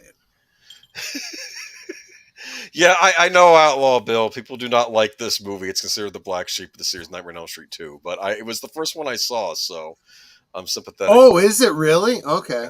But look at this. This was we're getting a little D&D action in here. Wasn't there this was the third kid in the wheelchair, movie. And then I believe it was the Dream Warriors, I believe it was. This kid was into role-playing games, remember? Yes. And he would get and when he was in the dream, he was actually trying to use his magic powers against Freddy Krueger, and it was working for a bit, wasn't it? I mean, so this was the Dream Warriors tapped into the whole idea of lucid dreaming, right? The idea that, and it was kind of implied by the previous films, this idea that once you realize you're dreaming, you can have a degree of control, and if you really understand that you're dreaming, you have almost complete control. The problem is that Freddy is able to look into your subconscious and knows.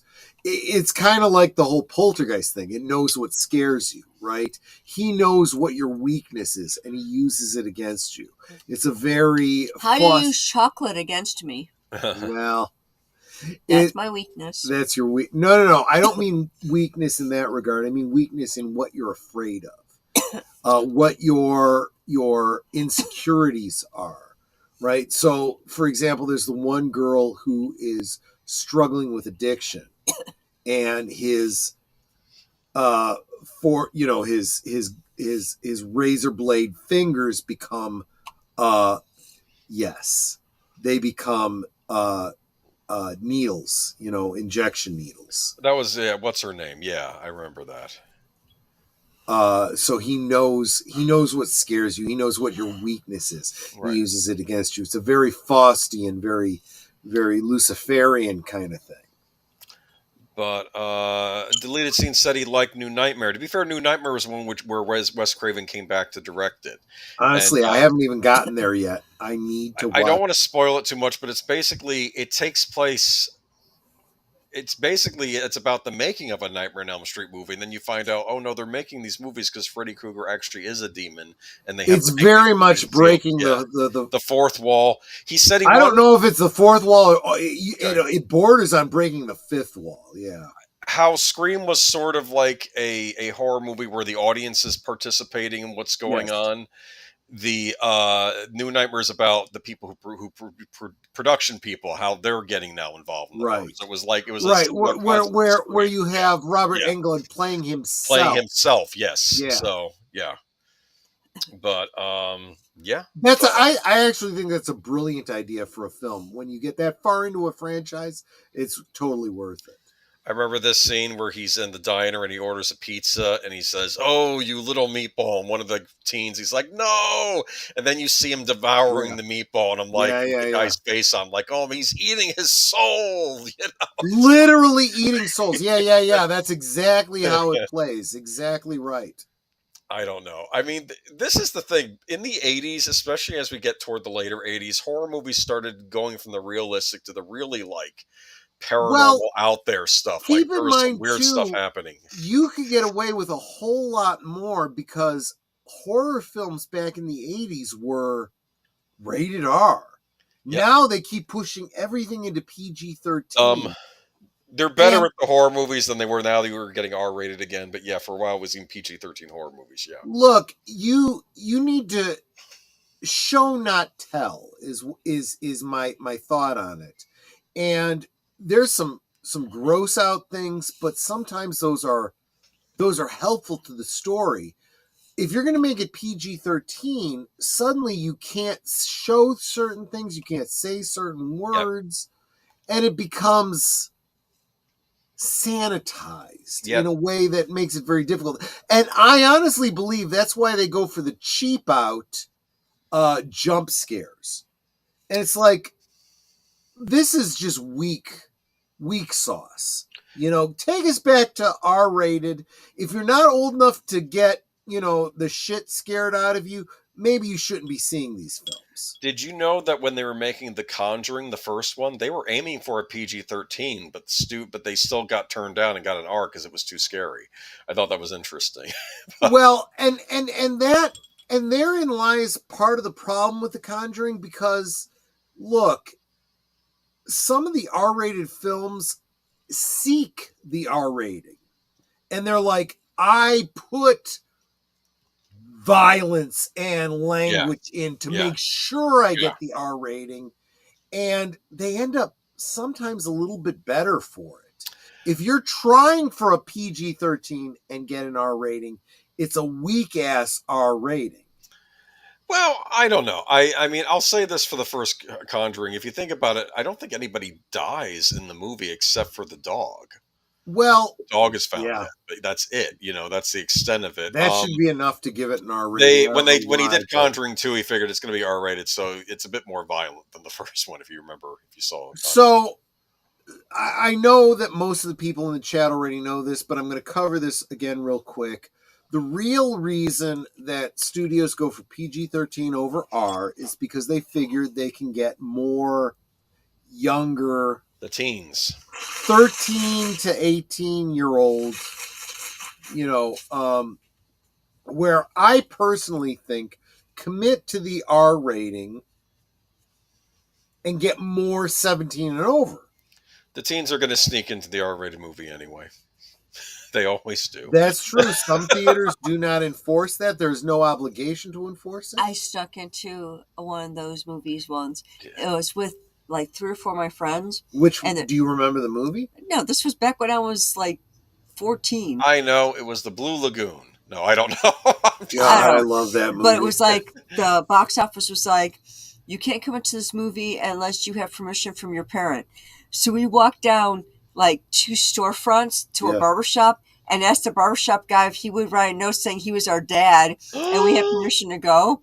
So he wrote a note. We brought that back to the theater and they let us in to see some movie. And I don't remember what it was because the stupid guys I was with started like laughing at boobies. And so they kicked us out. And it's like, great. Now I don't know anything about the movie because you guys had to be stupid and laugh at boobs. I'm going to ask you about this again later, Netter. I want to know what this movie was now. Well, I don't remember the movie. I really don't. Remember, but let's I just remember that there was a lot of female frontal nudity, so there was like boobs showing a lot on the screen. Yeah, well, I have to watch this movie for research. The younger generations can't relate to this. 70s and 80s films had a lot of great nudity in it, even at PG-13. We've talked about that. Prior to PG-13, films like Airplane had nudity in them. Clash of the Titans had some nudity. Clash of the Titans. It was PG, straight on PG. So you didn't have to be 13 or older to get into those movies. So we're moving on to our next topic. Why did that last slide make me want Swedish meatballs? Because it was a meatball. Yeah. With the guy's face on it. But it was on a pizza. It's like a meatball pizza. Yeah, meatballs don't belong on pizza. That needs to be Italian sausage with the anise seeds. I don't know. There's a local pizza chain in my area where I can get a pizza called the Italian. And it comes with old roll pepperoni, the sausage with the seeds in it, like you said, and meatballs, all 3. So I sometimes get that. Okay, if you have pepperoni and Italian sausage, honestly, that's fine if you want to add ground beef to it, but that's kind of overkill and unnecessary. But that's probably the way to add it if you want to add it. Yeah. So everyone's gonna yell at me because Jessica Hardo saying the music of the 80s. Yeah, there's some of that, but it's mostly 90s. Let's move on. Music was very important to generation. Let me tell you, I was Prince, this close. Okay. I was this close to doing a song for tonight's stream. I didn't do it because I ran out of time. But dude, you guys don't even realize how big a Prince fan I am. Yeah. Now, there are a few years between Troy and What breaks my heart is that he basically died after landing in Chicago and dealing with. Well, he had an opium addiction because of he had really bad pain in his hips. And the reason he had that pain was because of the splits he used to do and the dance moves he used to do in concert. But he had an opioid addiction, and that's what eventually killed him. And he died here in the Chicagoland area after a concert before he was. I don't know if he was alive when they sent him back to Minneapolis, but it was crushing. It was just crushing to be here in the Chicagoland area, hearing that he was in such dire straits and knowing he probably wasn't going to make it, and he didn't. Real quick, I want to say hi to Maria with T and Telly. Maria, my sister from another mother. Sister from another mister, because it rhymes. But Mama Telly, she's Telly. amazing. I dig it. Okay, fair enough. But anyway, yes, I threw Prince on. But what I was trying to say is, though, I don't know how important music is to subsequent generations, but I know for Gen X it was very important. You were, and I wait a minute, real quick. PitsnipeHusker 33. This was a film that was shown on cable. I was about that age when that was playing, so no one can give me any grief about it. But you're absolutely right. That was a whole lot of wrong, that movie. You're gonna get into trouble. With that movie nowadays, that couldn't be made. Oh, that's no. It's been edited up and down. Anyway, it's okay. But real quick, one more thing about Prince. if you follow Sherilyn Fenn on Instagram, she had actually once dated Prince, and she's still kind of hung up on him, and I love her for it because she's always posting photos and commentary on Prince at key anniversaries, let's just say it that way.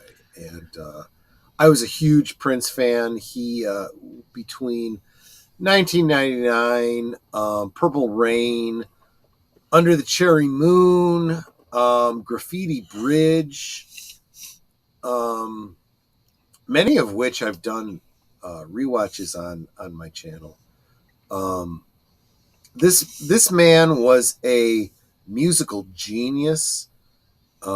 He was a marketing genius. Yeah. Batman '89 soundtrack. There were 2 soundtracks for that movie because one of them was all Prince songs. The other was the score from the movie. I remember the score and also the Elfman soundtrack. They both had different covers. Yep. The Prince soundtrack had the bat symbol. The Elfman soundtrack had the big bat wing release, across the moon. I remember. Yes, the big release or the big breakout song for Prince from that from Batman '89 was Party Man. Mm-hmm. All hail the new king in town. Yep. Young and old, gather round, black and white, red and green, the funkiest man you've ever seen. Tell him what his name is. Party Man. Party Man. Oh, he's just singing the whole song. If you remember the scene in the movie, that's the Joker coming into the art gallery. I remember that scene. And yes. defacing all the, and Jack Nicholson. I haven't even finished the previous one that I have here. She just wants me to sober up. I like the one part where he saw the one horrifying painting, and he's like, "I kind of like this one. I kind of like this one, Bob. Leave it alone." Yeah.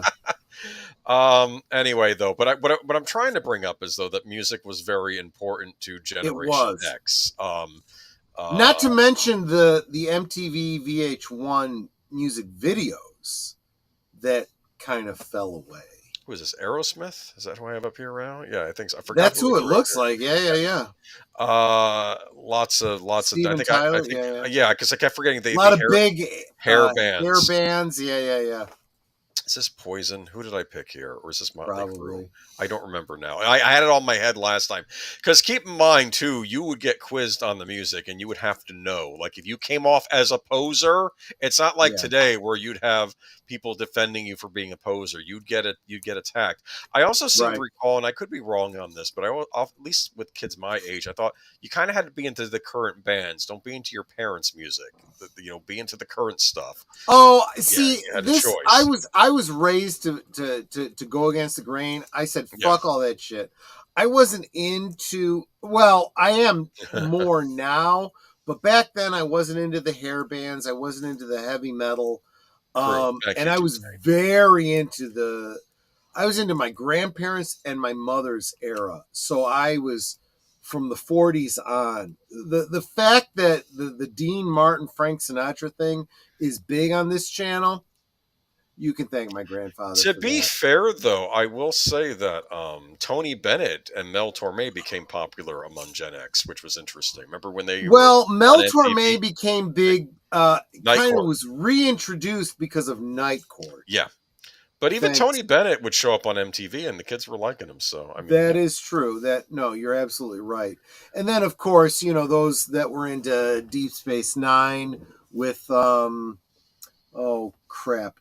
I'm forgetting the name of the character, forgetting the name of the actor. He was in The Time Tunnel. Anyway. And of course, he was portrayed as a fictional member of the Rat Pack. So, yeah. Rap was becoming big too in the 90s. And rap very much crossed racial divides. Because you had white rappers, you had black rappers. Beastie Boys here, yeah. Yeah, the Beastie Boys, right. They were kind of all over there, though. And now I'm trying to remember. Oh, You put the slide in here. Yes, I know. I'm trying to remember now. Is this Pearl Jam? James Darren, thank you. Thank you. Deleted scenes. I'm too drunk to remember. James Darren, yes.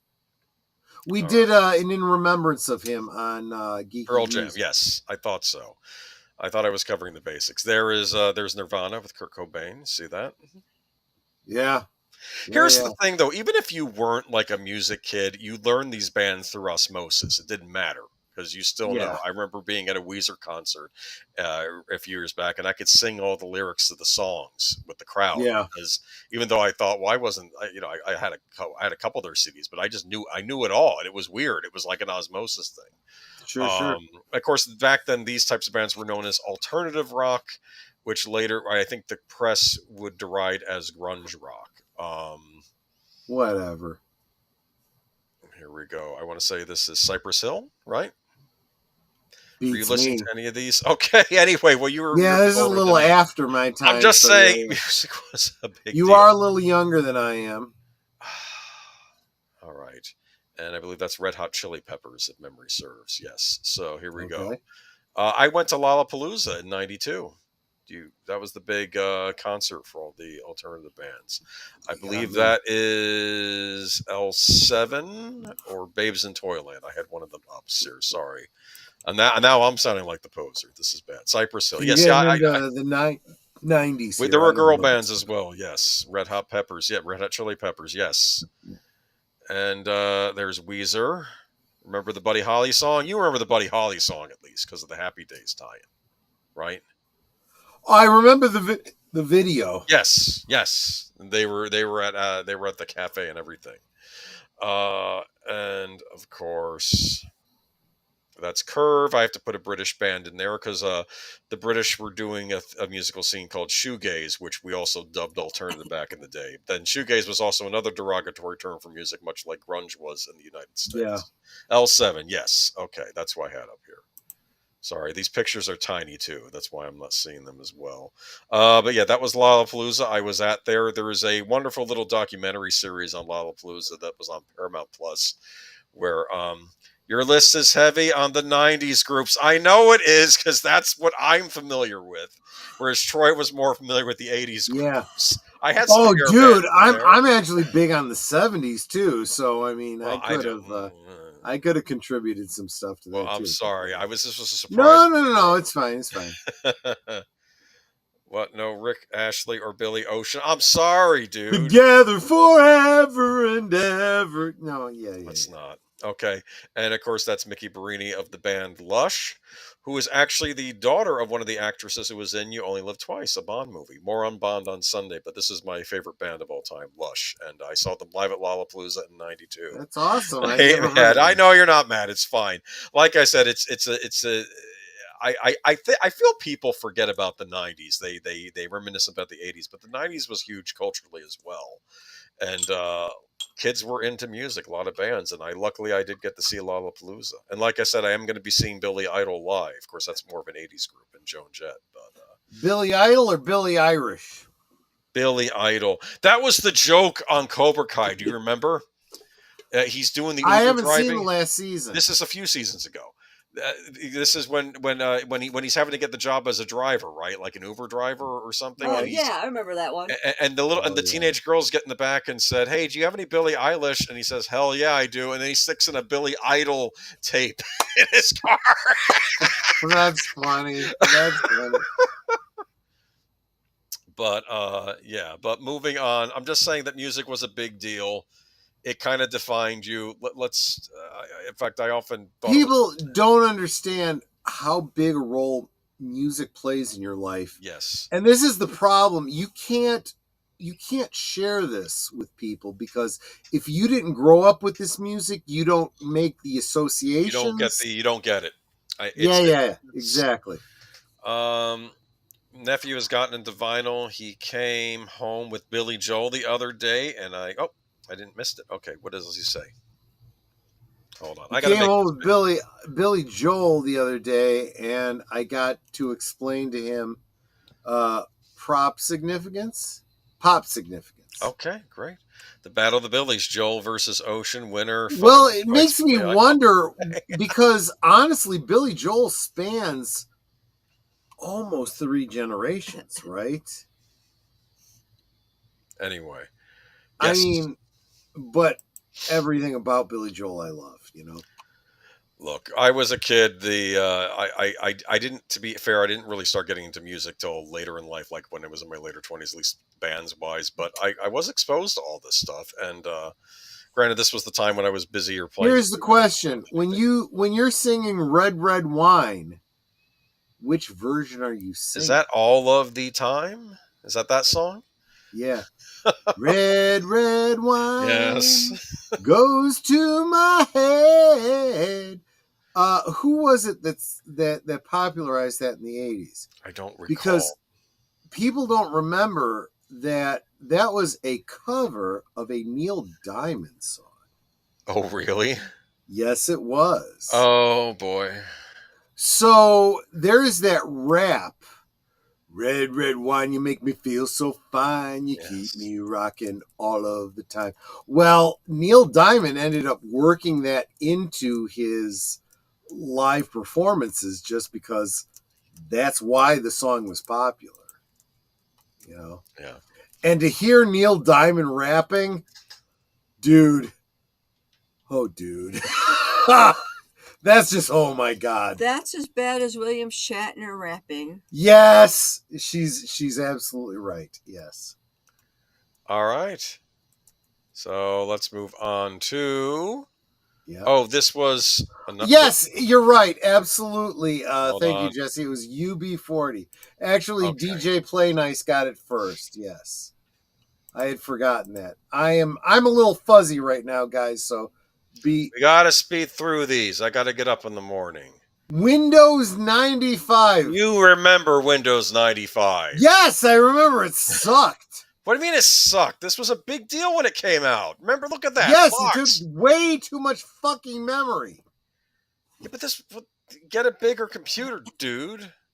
No, they didn't have bigger computers at the time. It took up all of your memory, and no, fuck this shit. Okay, I'm sorry, but I didn't really start using a Windows I computer. was a DOS kid. I was a C prompt kid, and I was grateful for it. Nope. We finally got a Windows PC, I think in 95, and we had the one that was prior to this, which was kind of neat because you could play a lot of the old DOS games through it, but Windows 95 came out, so some of those old Sierra games no longer worked. But I remember you had to start archiving your computers. This is why I got 3 fucking computers in the other room there. Anyway, this was my first operating. And Metatron has fucking more computers than that because of the same reason. 4. 4. Okay. Well, one of them is my mom's computer. And one of them was mine. Anyway, I remembered this was a huge deal, and this was really the first OS I really learned on my own. I thought that Bill Gates did the big presentation. Matthew Perry was there. God bless you. I learned not only DOS prompts, I learned how to program in BASIC. No, forget that. That was more my dad. I'm an old fart. Look at those. What are those? Those are Windows. Those are Windows. See that lovely back screen? This was separate such a huge Windows. deal Yes, back in the day. I remember that. Look at this. This was like magic. Netter just went upstairs and she's doing the heel toe. I may not return. Windows 95 drove her away. Windows 95 drove her away. 95. It was always okay. Everyone's mad about Windows 95. Let's look at some of the special things that were on Windows 95. Look at this. Oh God! You like this? Yeah, I remember this. Look at this prompt, man. What is that? Like it's giving you different things you can do. What is that saying? Restart and stuff, right? Well, let's face it. There's a similar prompt like that right now. Oh. All right. Anyways, let's go ahead and go to Remember the screensavers? Oh, fuck the screensavers. I love the screensavers, but they took up too damn much memory. This was wasn't this the mystery house? Yes. Wasn't that creepy, huh? Yep. Oh, Jessica Ardo says, I got upset when the blue screen of death. There is a wonderful GIF, right? GIF. Yes. That of I think it must have been lore, but it looks like Data, and like you see him, and like the blue screen of death comes on, and you see. Well, we don't know for sure that Netters is going away. She went upstairs because she's having some sneezing issues. respiratory distress. She can't breathe. She's going to blow her nose, and DJ, we'll see if she comes. Flying toasters, come on, man! Flying toasters. I can't believe you're not even a little bit nostalgic for Windows 95. I'm very. I had a lot of these screensavers. They took up way too much fucking memory. Are no fun, man. Look at this. Look at this Solitaire. Look at Solitaire. You could choose the covers of your cards, man. Okay, I'll tell you this about the Solitaire. The nice thing about Solitaire on Windows, no fucking commercials. Now, if you want to play these fucking games, they got fucking commercials all the time. Okay. Now, when I was first learning computers, the teacher encouraged us to play Solitaire. We even would do it at the end of a period sometimes in early college when I was taking Intro to Computers in college. And what I realized was Solitaire was to teach people how to use a mouse. It was very good at teaching people how to use a mouse. It was a neat, fun game you could play for something. I dig it. It also would help you learn how to use a mouse. In fact, when I was helping people at the library learn computers, I would give them a little mouse basics course, but I would encourage them, go play Solitaire, and that'll teach you how to get used to using a mouse. Yep. And but I never thought about that. It's true. But I don't know. I remember the old days of Windows and PCs and of course, introduction to this thing called the World Wide Web, and just the endless possibilities that stood in front of me with these devices, huh? You could get World Wide Web. Was that when it was still dial-up? Yes. You'd have to dial into... and it would make your phone busy. People couldn't ring you. Bulletin boards. Yeah. And it was through your phone, so that if you were online, people couldn't call you. Yeah. You having a Colt 45 there? It's a joke. It's a joke. Anyway, I'm thinking of Billy D. Williams and the Colt 45 commercials. He was so cool in those commercials. Anyway, did you prefer Windows 98? I got to be honest with you. I wasn't fired up about Windows ever. Okay. Well, I was good with DOS, and when they introduced Windows taking up all the fucking system resources, I was like, there is no value to this. You know, I knew all the DOS prompts. I don't need this Windows bullshit. Anyway, this was, of course, if you watch the movie Pirates of Silicon Valley, you can learn more about how true. Bill Gates ripped this off from Steve Jobs, and how Steve Jobs ripped off the mouse from Xerox. Everybody was stealing from everybody. Bill Gates. Anyway, moving on. Agent Boomer, for all different reasons. The AOC and sounds of the internet making the sound of. My brother used to say that was two computers talking to each other. That's what that was. Okay, next up, Saturday morning cartoons. Dude, I used to love these. Yeah. Look at this. The Archies. Look at that. Remember that? Honey, honey, This was a big deal. You would get lay down now. Give me a kiss. Okay. Okay. We'll be wrapping up soon. Bye. That's on. Netter's drunk. So is Troy. I don't know what he put in that drink, but I've never felt like this after he gave me a drink before. I feel like I've drank like 4 drinks. It was a double, not a quadruple. It was a double. Oh, that explains why I'm feeling all mooshed up. Jugdad was a young... I'll be up shortly. Okay, I love you guys. Bye. We're wrapping this up. Don't worry. But Saturday morning cartoons. Look at this. Look at this. Mr. T. Everybody, look, everybody who had a cartoon on Saturdays also had a breakfast cereal, probably. That was a good breakfast cereal. Maybe you didn't like it as much as me, but I like those sweet corn cereals. They all fucking tasted like peanut butter pops. There was also the Batman cereal when the Batman movie came. Batman cereal, the Mr. T cereal, the E.T. cereal, the C-3PO cereal. They all fucking tasted the same. Okay. Anyway, you'd get up. I'm not saying they were bad. I wasn't real into the sweet cereals, but they all tasted the same. Did little Troy get up? Oh, wait. Mario cereal, or maybe it was Donkey Kong cereal. Donkey Kong cereal. They had little barrels. Yeah. Did little Troy get up on Saturday morning, get a bowl of cereal, and watch cartoons? This is what I want to know. Well, I didn't always get a bowl of cereal, but when I did, Pop-Tarts? No, cinnamon toast. It was Cheerios. Okay. I wasn't a sweet cereal. I was the plain Cheerios. Yeah. And yeah, I watched all. Look, for me, it was Land of the Lost and the Croft Super Show. Well, I should have thought of that actually, but yeah, no, I was 70s, but yeah. Oh, the Smurfs. La la la la la la la la la la. La la la la la la la. So many men and only one woman in that tribe. Are we almost there, Papa Smurf? Not much farther now. Are we almost there, Papa Smurf? Not much farther now. Are we almost there, Papa Smurf? Yes, we are. We may have to do a part 3. We're wrapping this up tonight. Deleted scenes.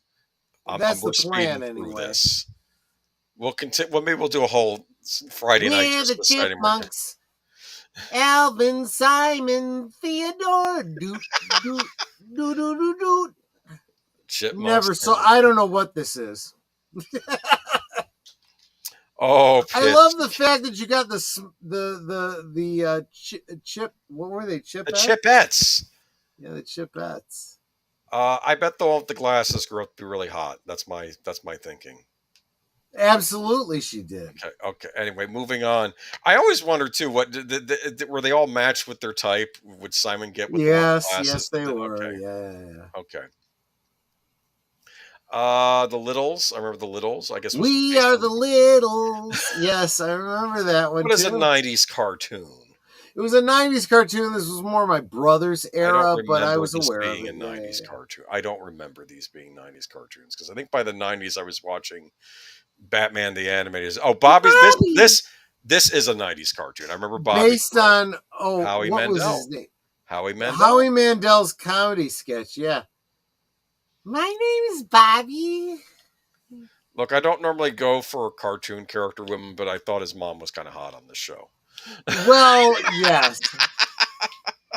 And every time my mommy puts me on the potty, I cry.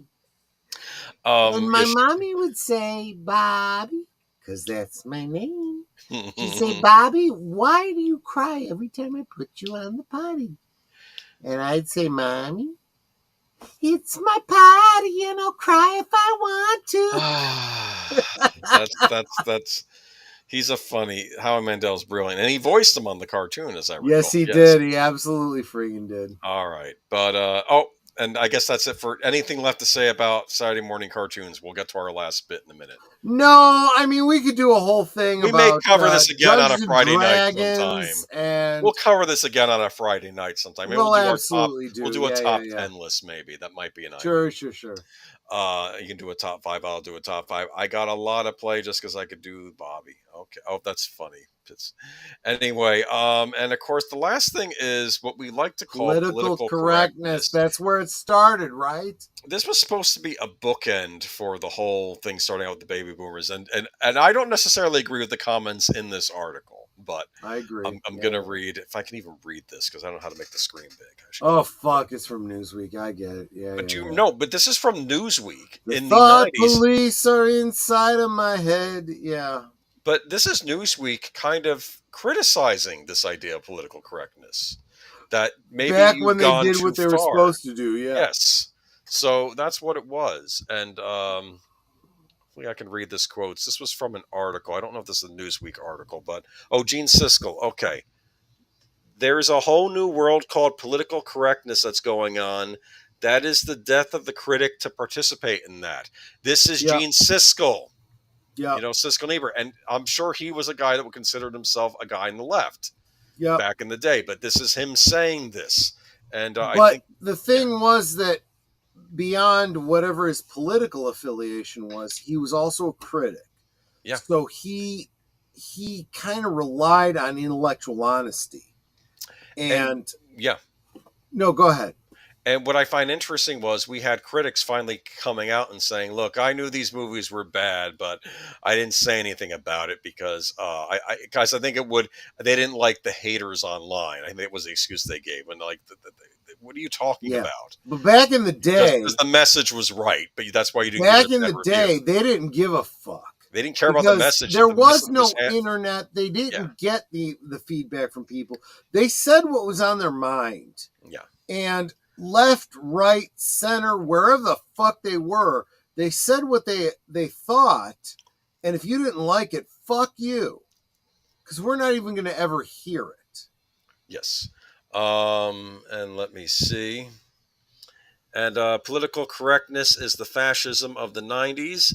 It is a rigid feeling that you have to keep your ideas and your ways of looking at things when very narrow boundaries, or you'll offend someone. This is Roger Ebert. Roger Ebert was a dyed-in-the-wool Democrat, but he was still criticizing back in the 90s. This idea that, look, what they called in the 90s political correctness, you probably call wokeness. Woke now, yeah. And they were pushing it on Gen X, and I don't want to say all Gen X because obviously people became the professors eventually, and I'm not going to say all professors, but obviously there were some Gen X that accepted it. But I think wholesale this was rejected by Gen X. I think they were trying to push it, and it just didn't fly.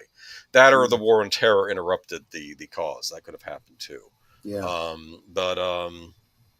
This was from another article. I'm not blaming all millennials for political correctness, and I don't know if this writer is. Well, it was generational, so we do have to say that. But why do millennials love political correctness generation values? And this was a quote from that article. If I can read it, let me see. The most powerful driver, however, may be the generational change, where boomers once sought to promote progressive values, millennials want to minimize hurt feelings. Holy shit, man.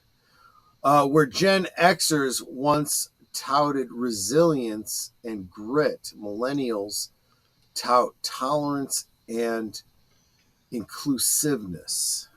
Oh my God. Yeah. Well, again, and I don't think I could even read that. That's too small. Now, the most powerful driver, however, may be generational change. I don't know. You just took it away. Oh, I'll get back. Sorry. Give me a second for it to come up on the YouTube channel. Okay. The most powerful driver, however, may be generational change. Where boomers once sought to promote progressive values, millennials want to minimize hurt feelings. Where Gen Xers once touted resilience and grit, millennials tout tolerance and inclusiveness. Okay. But anyway, this was just from that article, but it was a weird book. The most powerful driver, however, may be... Oh, no, I'm sorry. I'm reading the previous one. Right? No, this is the one after it. Ultimately, millennials view political correctness not so much as partisan stance as it is a way of life. The crusades of emotional security in the classroom are a symptom of the much bigger movement underway to push the culture at large in a kinder, gentler direction. Okay. The sensitivity training sessions are, and less edgy comedians seen so often as at schools today, haven't been forced on students. They want them. holy shit, this is where we are now. That's absolutely true. And that's sort of why I wanted to book in this. Now, of course, I'm not saying all millennials are like this. Plenty of them resisted. And I'm also saying that, but I do think that they were bombarded with this a lot more than we were, too, when they were growing up in school. And to be fair, I think some of the initiatives, the anti-bullying initiatives, probably started out with good intentions. PitsnipeHusker says, "Hey, drunk ass, read to us. I'm doing my best, fucker." I'm sorry, I should have brought the slides up on my computer so I could read them. But anyway, though, is there another one? Sorry. This was all planned. I would have liked Michael's opinion on this, but what does it say here? It says after a recent visit to annual convention where college students representatives evaluate potential comedy acts to bring to their campuses, author, who is this, Caitlin Flanagan, noted that the selection process, for better or worse, seemed wholly animated by kindness. Yes. What a difference a generation makes. Yeah, look, it was all about being kind. Comedy is not funny. Okay. I'm just gonna throw that out there. Look, go back and watch George Carlin.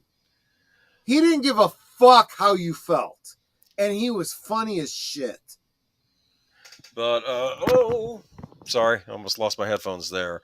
Someone was making most of my all love, Troy. Most of my comments are meant to elicit "Hey, you fucker!" Yeah. No, I get what you're coming from. I'm too drunk to be offended by any bullshit. Don't worry, man. But Jessica Grotto says, "Troy, I don't remember any political correctness when it came to holidays." Well, that was it. I mean, they were wanting to get rid of the words like the, not using the word Christmas. It was throughout the Gen X era that we got all the bullshit about. Look, this is when we invented, what was that holiday? Kwanzaa? Kwanzaa. Yeah, it's a fucking made up holiday to make certain people feel good. It's like No, come on. There's Kwanzaa. There's Festivus. Yeah, no. Festivus was actually a joke about that. It was this idea of a made up holiday to make people that felt disenfranchised to feel important. It's like, fuck you fuckers. Right? But anyway, again, I'm not saying that all millennials are like this. They're a very large generation. They're a lot like the boomers in that sense. They're a lot more numbers than we did. But I real quick, I want to say I am not offended. You guys, you can joke at my expense. I am not that thin-skinned, right? I am Gen X. I'm not these later fucking generations. Okay. They get all bent out of shape about bullshit. See. What happened is the beginning of the thing was I was trying not to bash boomers. I was just saying, well, this is how we kind of saw. And then Michael came on, and then it turned into a free for all. And I don't want this to turn into a free for all from millennials. Well, it's fine. We're all equally messed up in our own ways, and I'm not even saying that these traits are yours. But I will say this is an author's observation back, I think, in 2015 or 2016. It does seem like where we are currently in this country, possibly in the world, is a direct result of where we had been as Gen Xers. This whole idea of, feelings over reality, and we don't want to offend anybody. It's kind of degenerated to the point where we needed an administration to come in and say, fuck all that bullshit. The adults are back in the room, damn it. All right, actually, I have fuck your feelings. Let's deal with fucking reality. All right. But ultimately, millennials view political correctness. This is the author of the article. This is not me saying this. Ultimately, millennials view political correctness not so much as a partisan stance as it is a way of life. Their crusades for emotional security in the classroom are a symptom of the much bigger movement underway to push the culture in a kinder, gentler direction. The sensitivity training sessions and less edgy comedians seem so often at schools today haven't been forced on students. They want them. The problem is this leads itself so well to the whole Maoist, struggle session, Great Leap Forward socialist bullshit is what this is. Well, here's what I think it leads to, especially when, and I notice this with all of our pop culture, as we often claim on here, the whole tearing down of heroes, not giving us heroic role models in our media anymore, right? You know what I'm saying? Absolutely. And I think if you don't have the role models, and if you're so focused on being on not on adhering to this, I think in some ways it encourages cowardice. Now I'm not again. No, you're I'm not branding wrong. I'm not branding a whole generation, but I will say no. Wait a minute. Let's back up by about 5 years. Okay. We spent 4 fucking years afraid to speak up online for fear of being canceled. Yes. It happened to Gina Carano, and we didn't want to go that route. We didn't want to speak up. We didn't want to speak what we knew was fucking true, and we just kowtowed to these fucking insane people who don't understand how gender works and how fucking reality works. And this is why we ended up where we are. And then we bring Trump back, and the vast majority of voters were like, thank fucking God. We got somebody who's going to actually do something. Well, I was also thinking too in more basic terms, though. I my worry is people who are raised to adhere to this ideology, and like I said, I don't think it's the entire millennial, but they're a portion of them. I worry that when crap hits the fan, like in a situation, like in an emergency situation, that they may crumble because they've not been shown what courage looks like and how you're. I mean, I made a point that if we watch the movie High Noon, remember High Noon?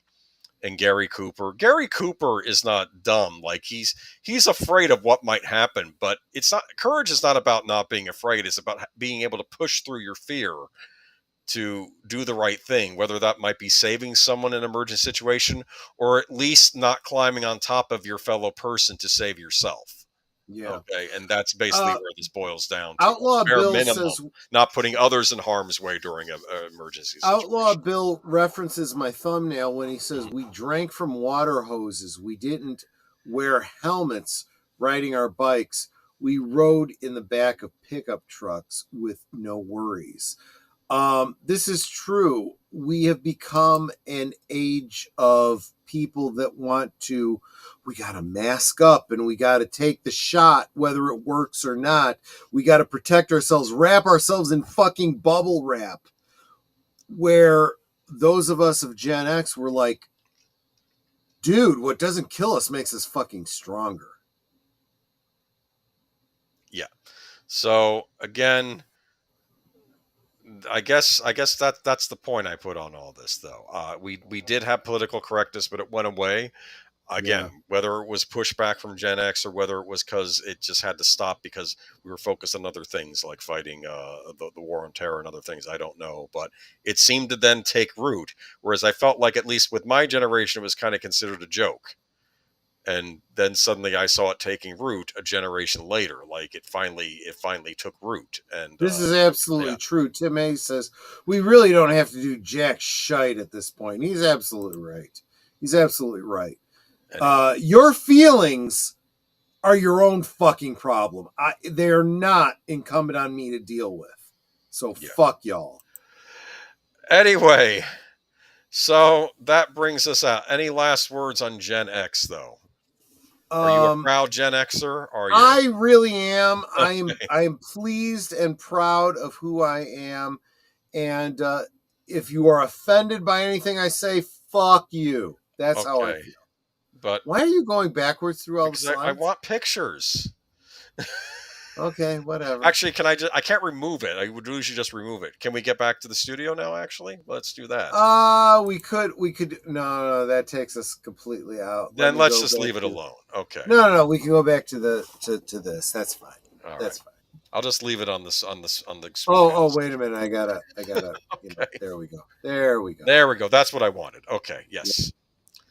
So What have that's we learned tonight? We learned that Freddy Krueger was the stuff of nightmares, right? no. What we learned is that Boomer and Last Call of Troy Pacelli are fucking crotchety old farts that don't understand the modern generation, and fuck those assholes for not being able to keep up with the times, right? But listen, before we attack anyone, just remember that a certain thing happened in the fall, that an election, that and That is absolutely there true. was a I will plurality keep in pointing charge. this So out yes, that if you so maybe we've if, all learned our lesson now. We'll see. among voters, we chose a path that most people are happy with.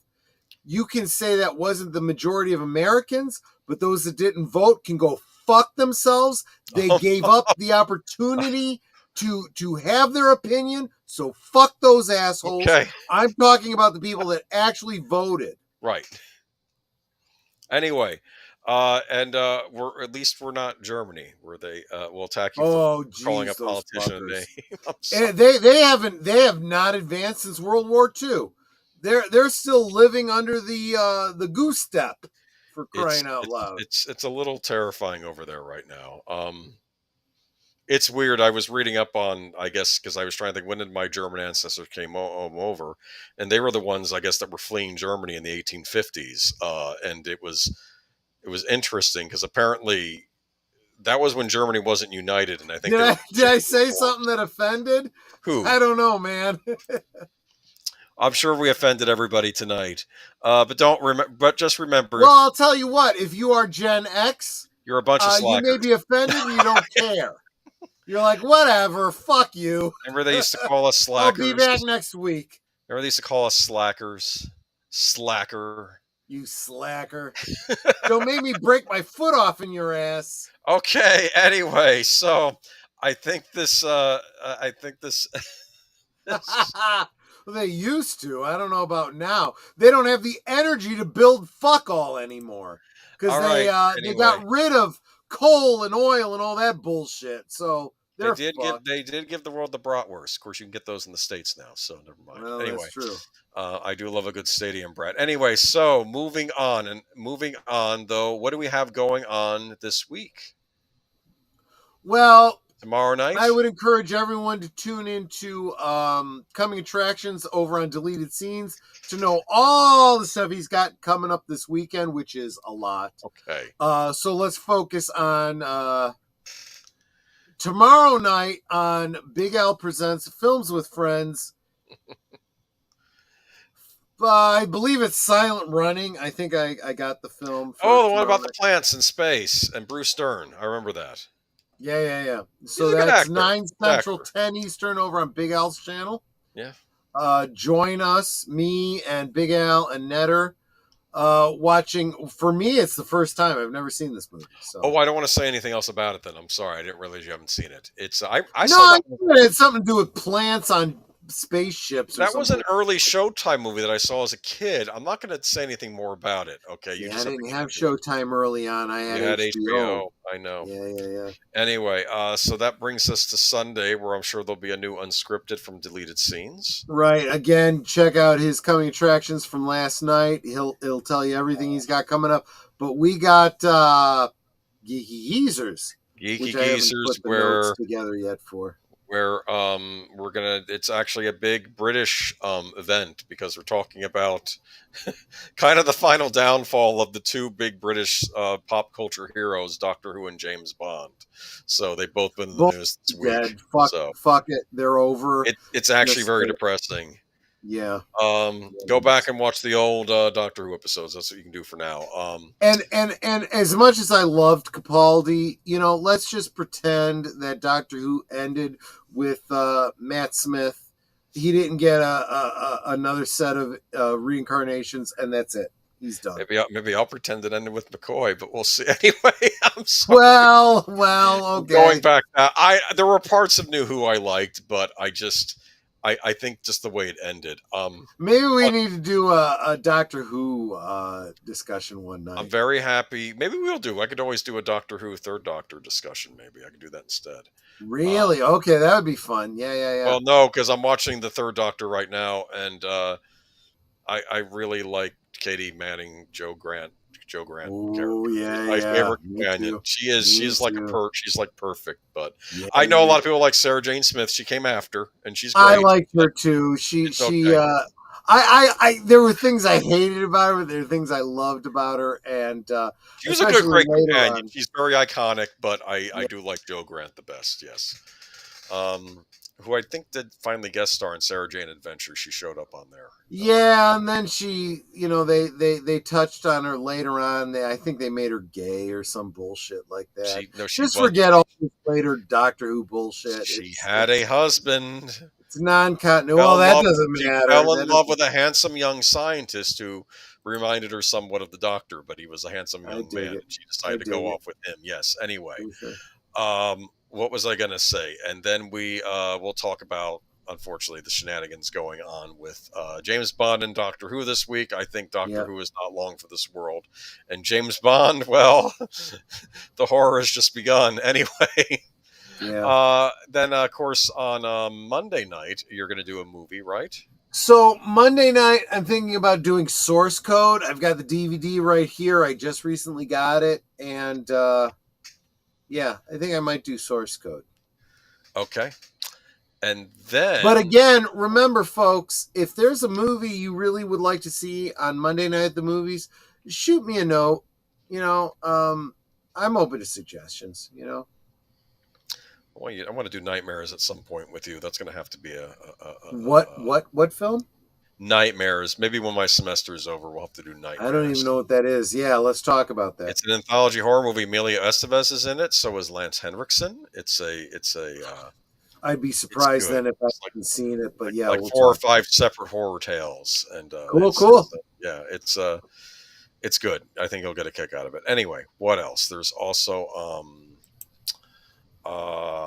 after Monday we have Tuesday night, and that'll be Sparkwood 21, as I recall. Yeah, I'm working on a summation of Secret History of Twin Peaks. Excellent. And then after that, we'll have another episode of Blake 7 on your channel, correct? Yep. I don't remember the name of the episode. It's the one that comes after Horizon. We are still in season 2 of Blake 7. Yeah. Then, right after that, we are going to have... right after Blake's... Both of these are very disturbing movies. But yeah, those absolutely have got to be added to my list. Thank you, PitsnipeHusker. What's the other one? Neighbors and 1943. Yeah. I remember Neighbors. That was about mystery meat, as I recall. Anyway. Something like that. Yeah. Going on to Thursday on Netter's Network's Thursday Things. She got anything going on? I don't know, and she's racked out, so I don't know. Well, but if she definitely tune in. If she doesn't have a guest, exciting. If she doesn't have a guest, we'll figure something out. It'll be an interesting chat show. That's what Thursday is. Yeah. Well, I did say that at some point I'll pop on there, so we'll see. And next Friday, I know what our chat's going to be. I'm going to have a very special guest, Sir Torrin Clegane, and we're going to be doing a little bit of talking about soap operas, which are better than you think. It's worth tuning in. It's worth tuning in next week and hearing our talk about Finola Hughes involved at all in this stream? We'll see, but okay. We'll be talking about the daytime dramas. Yeah. Okay. Definitely worth talking about. All right. And that'll bring us back to that'll bring us back to this will be 360 back to where we started. Yeah, that's a week. That's all right. The week in review. So there you go, guys. Y'all have a good week. Anything left to say, Mr. Pacelli?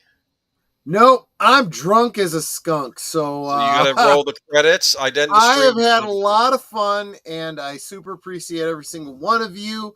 Guys, I thank you for all of your support, for all of you that hit the like button, shared out the stream, all the super chats, the members. You guys you guys don't realize, if anything, and it can happen at any time because I'm a contractor. If anything happens to my my contract, I'm going to try to make YouTube my job, and that'll depend on you guys supporting me. It really will. And can you imagine if you guys like what I do now, and this is like part-time, can you imagine if I did this full-time, how good this could be? You know, so Exciting who stuff. knows? Maybe we're looking forward. This is going to be a great year, I think.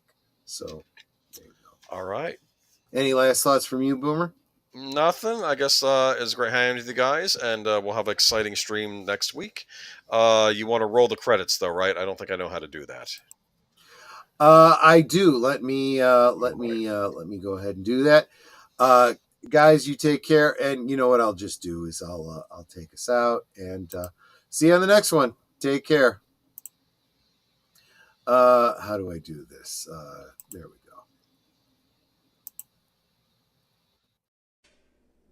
Good night, ladies. Good night, sir. Hit it, sweetheart.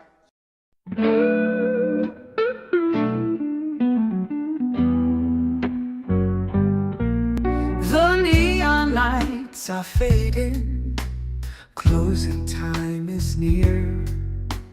Whispers in the corners, secrets shared sincere.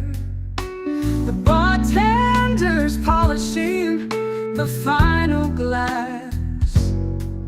Time slips away like moving through the grass. Last call for alcohol, make your dreams come true. One more round, friends, from me and you. Let's toast to the night, to the stories we've spun. Here's to the laughter and to what's begun. The shadows are dancing as we linger still. Every clink of a glass, a memory to distill. Beneath this smoky haze, our feelings they unfurl. A tapestry of whispers in this corner of the world.